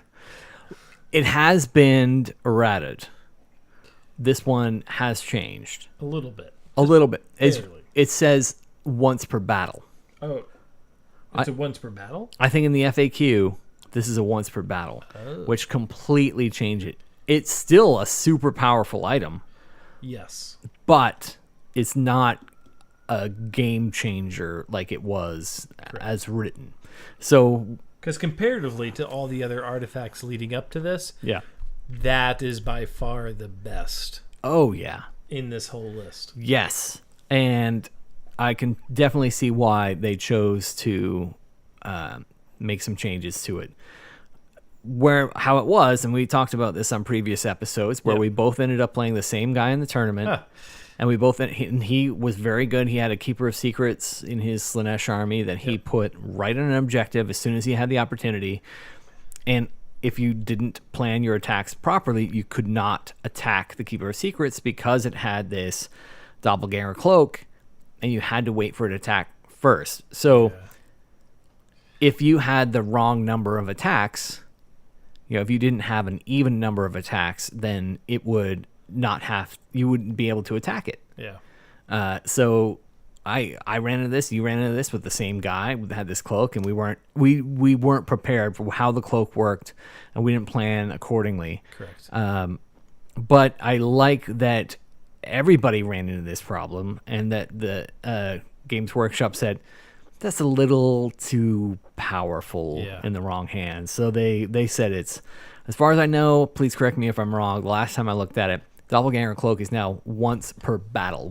It's a one-use item. So once per battle, the bearer cannot be chosen as the target of an attack with an enemy melee weapon unless the bearer has made any attacks earlier in the same phase. Still a major game-changing item, but different. It's changed. Yep. So number 5 is the Betrayer's Crown. The crown plants treacherous ambitions into the enemy's minds. Once per battle, at the start of the combat phase, pick an enemy unit within 3 inches of the bearer that has 2 or more models. Roll a dice for each model in that enemy unit. For each 5-up, that enemy unit suffers 1 mortal wound. Nice. You get to convince your opponents to betray themselves. That's fun. I like that. I like that too. I definitely can see the for my own army, the Medusa. She already does stuff that attacks big groups of enemies. If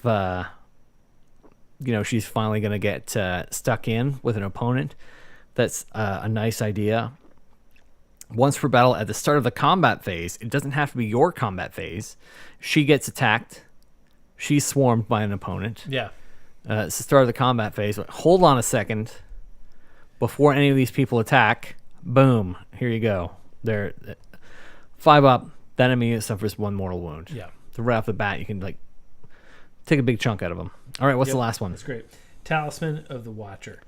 Shadowy figures intercept blows aimed at the wearer of this trinket. If the bearer is not within 3 inches of an enemy unit, at the start of the combat phase, pick a friendly unit within 9 inches of the bearer. Reroll save rolls of 1 for that unit. It says, so the bearer is not within 3 inches of an enemy unit at the start of the combat phase. Yeah. So as long as the bearer is not within 3 inches, he can give another unit basically reroll save rolls of 1. Which, hey, Yeah. So and they can be in combat. Oh yeah. Yeah. You can. You're just, as long as you are not within 3 inches, Yeah. then you can give it to somebody else, or you could give it to yourself Yeah. for like ranged attacks. Yeah. Absolutely. That's nice. That's I like not it. bad. So yeah, among these, I've used the miasmatic blade a few times just because, mainly because of you, because I'm used to facing your carriage and overlords, and I'm used to having to worry about shooting. And for that reason, it's an easy way to get a -1 to hit. Yep. And if you've got a hero that your army it's a linchpin to your army, easy way to just put a -1 to hit on your hero. And I like those like null items. They're not conditional. They're not. They don't have range. They don't have a dice you have to roll. No, it's it passive. doesn't. It's always Passive, on. always on. Not conditional. Not worried about a situation. Right. It's just always on. I'm always -1 to hit. Yep. Yeah, shooting, close combat. I'm -1 to hit all the time. Yeah. I like it. That's Those my are favorite of great. these. I think that's always a good thing to look at for artifacts is what are you risking in this going off or not? Yeah. And if you have to roll a 5 up for it to go off, if you have to roll a 1 and it doesn't go, whatever it is, like, is that better than just always having -1 to hit or something? You know, like, And there's so weigh many. that. It depends on your army. Yeah. It depends on what your army does. It depends on your heroes. What do your heroes do? And I think there's probably a lot of armies out there that like, my heroes aren't important. I don't care what artifacts I have. Well, one of the Gloomspite Gitz artifacts, The glitz. Yeah, the glitz is, you don't have to use a command point to do this. To do this hero's command ability every turn. Oh, nice. That's passive. So every turn I can do that. I know every turn I can do that hero's command ability, and I don't have to use my command abilities. I like that. Like my points, my command points. To Yeah. do it. That's good. You know, like now you're like saying, now I have to decide to give that up to choose something from over here that says conditionally on a 5 up, I can do this. Yeah. Well, You if wanna it's take like that a chance. 5 up, I negate a mortal wound. Let's say. Okay, well, is that better than me always able to get a command ability off that allows a whole unit of guys to be able to get all this stuff done? You know what I mean? I do, but like, so what if you're consistently playing against someone that can kill that hero? Has an easy time killing that hero. Yeah. You know, do you instead think, oh man, I wish I had that 5 up save. Yeah. Maybe my hero would stick around longer. Right. So yeah, you got to weigh it. Yeah. But I agree with you. I like, personally, I like using those passive always on artifacts. Yep. Instead of the one and done. Unless it does something really great. There's an artifact in, again, the Daughters of Cain book. There's a one and done item that lets you teleport a hero. Okay. You give it to this hero, and once per game in the movement phase, you can move it anywhere on the table. Yeah. Which has been super valuable, and particularly since I use Yeah. shadow-themed stuff, that I can like teleport units anyway, to teleport a supporting hero behind that unit, even if I only use it once. It's pretty cool. Yeah. I like teleporting, and movement is so important Yeah, in Age of it Sigmar. is. You have to be able to control the movement, to be able to get objectives, and Yep. like the objectives are how you win games. So Yep. if you can't get on the objective or get opponents off objectives, you can't win. Nope. So that's what it's all about. It's about getting those objectives. Or getting people off the objectives. Yep. Yep. So, What do you think about the Realm of Shadows? I like it. Awesome. I think there's potential. I think there's potential for the table. I Yep. think there's potential for the artifacts. There's potential for the spells. I think it's a solid choice. I do as well. What talking about modeling and basing the armies you have, or armies you would think about theming. How would you do your Realm of Shadow?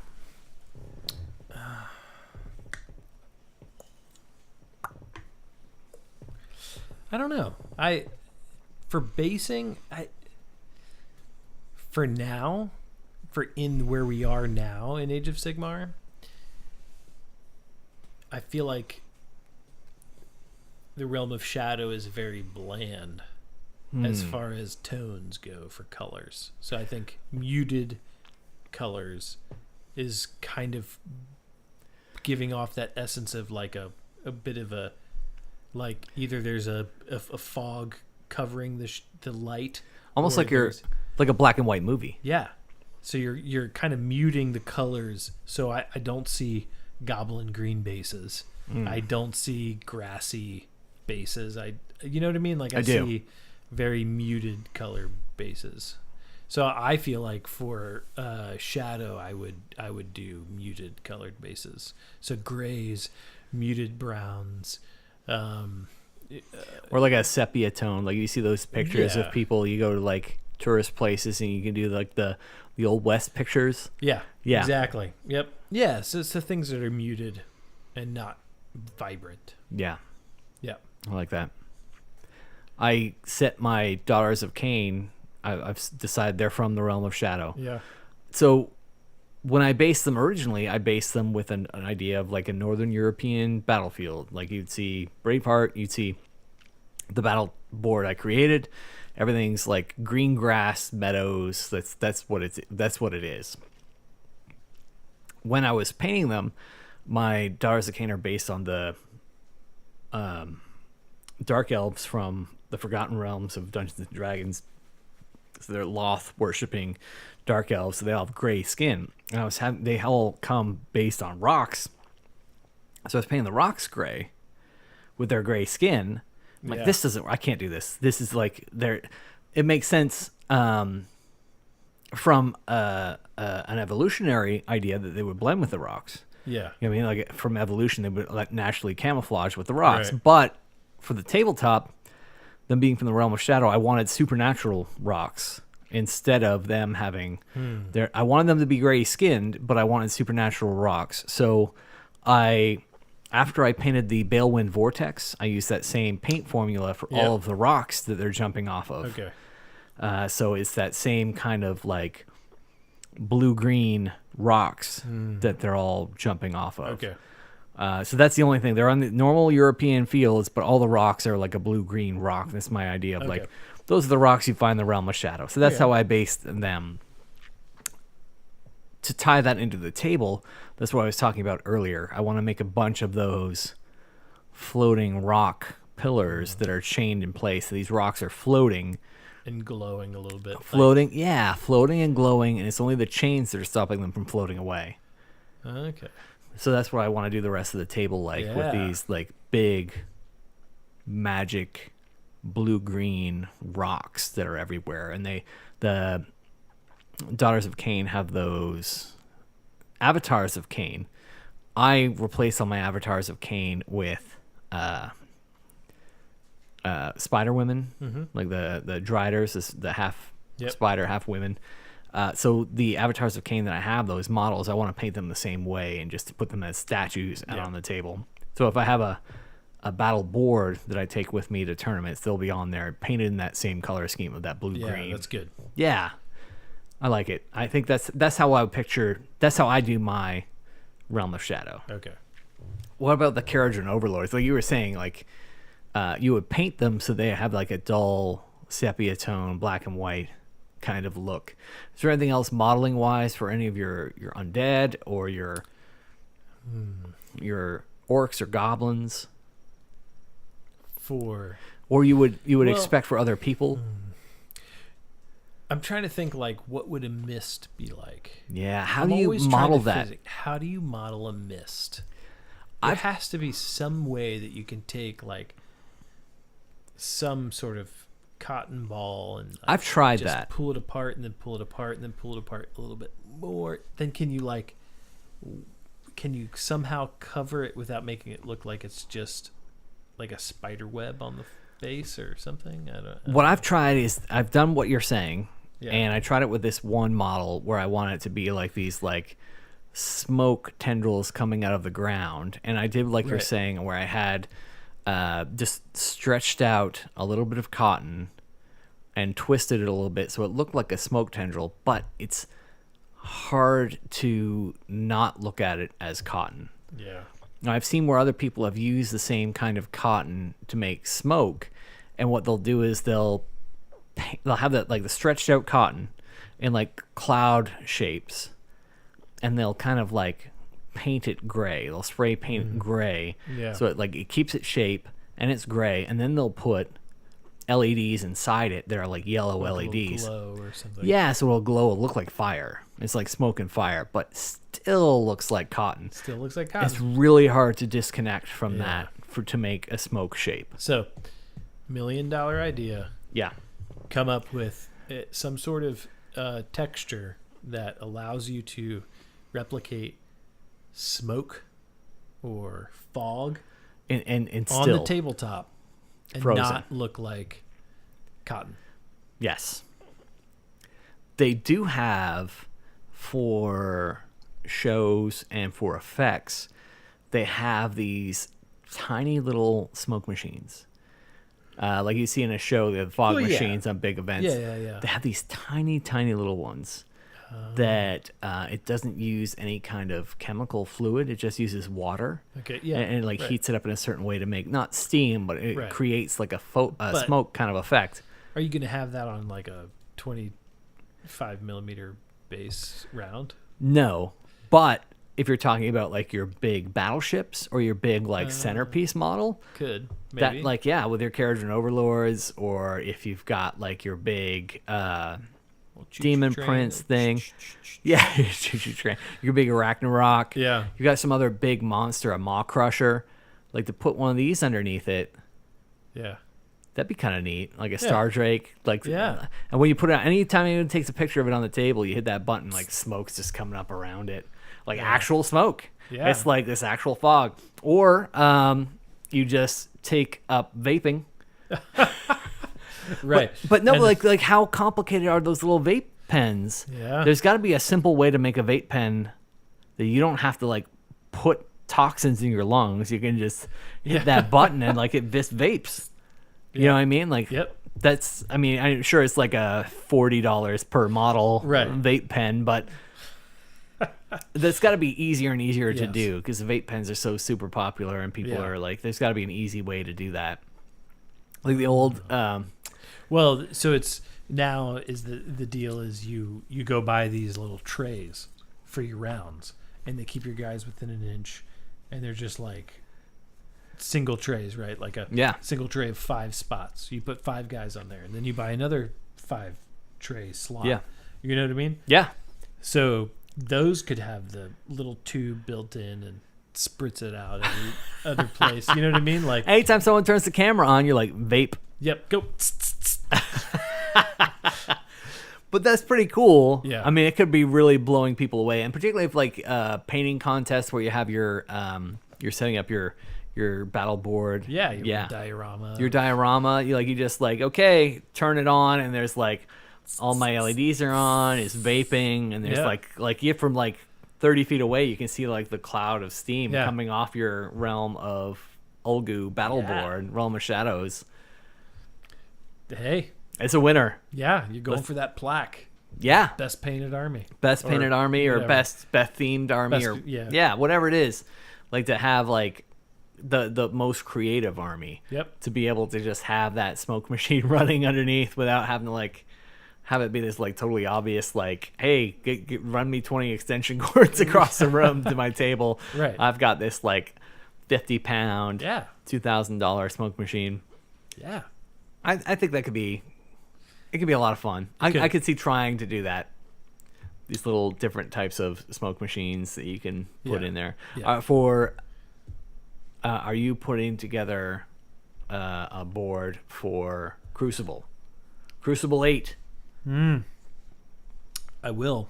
Yeah. I haven't, but I will. I'm right there with you. I've started collecting the components, like the minimum. Like I've got just a sheet of metal Okay. because everything's magnetized. Yeah. I'm planning to just instead of taking my big case that I normally take for the tournament, I'm planning to just keep everything on the one board Okay. so that when I get to my table, it's all just there. So, yep, you just transfer the board. Yeah. Yep. And put it right back on there for when they go do the Yep. whole judging. One thing I wish tournament organizers would communicate better is their expectations for judging armies. Yeah. Visually judging armies, because I have yet to go to any tournament where that was happening, that it was communicated how they expected you to set things up. Correct. When are they judging? When are they judging? What's what they're looking for? Yeah, and not just just basic. Set your army up right now to be presentable to somebody walking by. Yeah, at this that's time. all I need to know. Yeah, after game 1 or after game 2 or whenever, set up your army for judging. That's it. Just tell me that. Because every tournament I've been to, I don't leave to go for my lunch break, and the guy's walking around judging armies, and I'm trying to get lunch before I set my army up to. Yeah, I don't know when you're doing it, and I don't have anything set up. Right. Yeah, I put my army back in the box because I know this was when you're doing it. Right. And how are you judging it? Do you want me to set it up so it's facing this side of the table, that side of the table? What do you want me to do with it? Where do you want the board? Just give me a minute amount of instruction. Haley and I also do a lot of cosplay. Yeah. One of the ones we should have won. We don't do a lot of costume contests because it's different every single time, and it's a very subjective thing. It depends on your audience. Like we do some intricate costumes. One of the costume contests we lost to a store-bought Elmo costume because the audience was mainly made up of kids and families that love Elmo. Yeah. So it had nothing to do with the costume. It had everything to do with the character. Yeah. They just wanted Elmo to win. Yeah. So we were in another costume contest where nothing had been communicated. We hadn't seen the stage before we were going to go up because we were held backstage. And we were brought up one at a time to go up and be viewed. We were brought up as a couple. Yeah. But still, we had no clue what the stage would look like or what we were expected to do or how it's judged. We didn't know there were judges or if it was going to be crowd approval. Yeah. Do you know what I mean? So we went up and we did our thing. And this is where we did the VJ Day, the famous picture of the sailor and the nurse, where the sailor is dipping the nurse and kissing her. Okay. We recreated the costume, but we were zombies. Okay. Yeah. So I was a sailor ripping out the zombie nurse's throat. Yeah. And she was a zombie nurse, turning towards the audience with her, damaged throat. It was a hit. It was a hit all over the place. Walking on the stage with the lights in my eyes, looking at the audience, trying to see people, we went up, we did our thing. We didn't win, and we heard it after the fact from the judges that we didn't do the dip for the judges who were on the other side of the stage, and I never once, walking out on that stage, I never once knew there were judges. They were there. I had no clue they were even there, that I needed to perform for them. And it was also bullshit because the next group was the group that won, and the next group that came up, they were doing Monster High or something like that. And they never even went up on the stage. They went out in front of the audience. Okay. In the front row there, and so had their backs to the judges. I don't know. That was the bullshit. Whatever. But I've been in that situation so many times where it was so subjective based on the audience. Yeah. So give me something. Yeah. Give me the bounds of which I'm supposed to be selling myself. Yes. What are you expecting? Right. Give me just like if you're applying for a job. Yeah. You know what the job you're applying for. If I'm applying, my job right now is I want to win the painting contest. Yeah. And you tell me 3-color minimum. Well, what else? Oh, have a your board, your painted display board. Right. Okay. What does that mean? What does that mean? When am I being judged? Who's judging it? What do you expect of the display board? Because I got display board credit at Crucible, and I didn't have a display board. I had movement trays. Right. So I got credit for having a display board because I had movement trays. Right. But I don't know. There's a lot of points that people could win or lose based on these subtle little things and forget the points. People didn't have to bring that display board the next day. No. They just had to bring it that one time. Yeah, for during the test. Yep. Or the judging. The judging. That I don't wasn't know. communicated. It wasn't. I didn't know when the judging was going to happen. Right. It wasn't until after I finished that game that someone said, "Yeah, remember to set your stuff up for the judges to come by." What? Yeah. There's nothing anywhere that I'm aware of that had anything written in any of the packs pregame packs that explain that. Right. But it's only word of mouth. Yep. So yes, please, tournament organizers, judges, if you want people to set their armies up for you to judge them, tell them beforehand when, where, how you want that stuff. Yeah, and you'll be surprised. Yeah, I bet you'll get a much greater range of What you're looking for. yes, absolutely. All right. Well, hey, Hey, we did the Realm of Ulgu, and we have one left. The Realm of Light. the Realm of Light. We'll do that. Hopefully Mark will be back with us. Yes. So, goals for next time, like hobby goals. Okay. What do you have?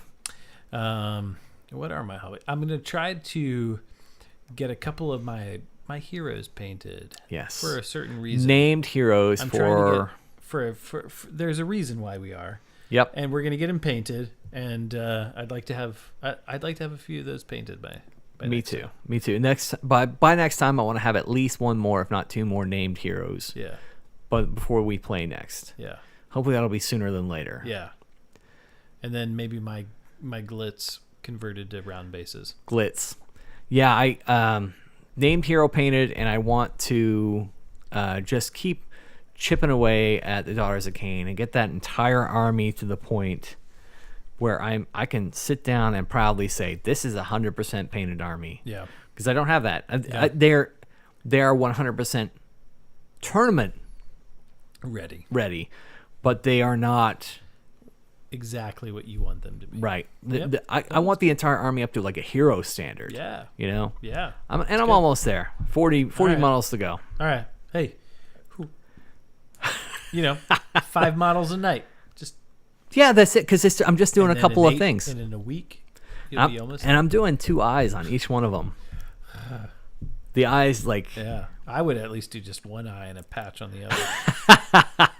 well, I've got the one too that I've been asking people about. She definitely turned up with derpy eyes. Do you know what I mean? She's Yep, got these like crazy cross-eyed, big cross eyes. Yeah, she looks like Sloth. Yep. And I can't decide if I want to like repaint her or leave her like that. That's great. Anyway, I hope people listening have gotten something out of this. If you want to Yeah. get a hold of us, you can find me on Twitter, Warlando Adam on Twitter, or Warlando Adam on Instagram, and you can find us on Facebook at the group Warlando. And Nicholas, what about you? Warlando Nick on Instagram, Warlando Nick on Twitter, Yep. and That's same it. places on Facebook. Yeah, and Mark, who's not here, he's Warlando Mark and all those places as well. Exactly. Yep. So, yeah, what do the orcs say when they're going to war? War!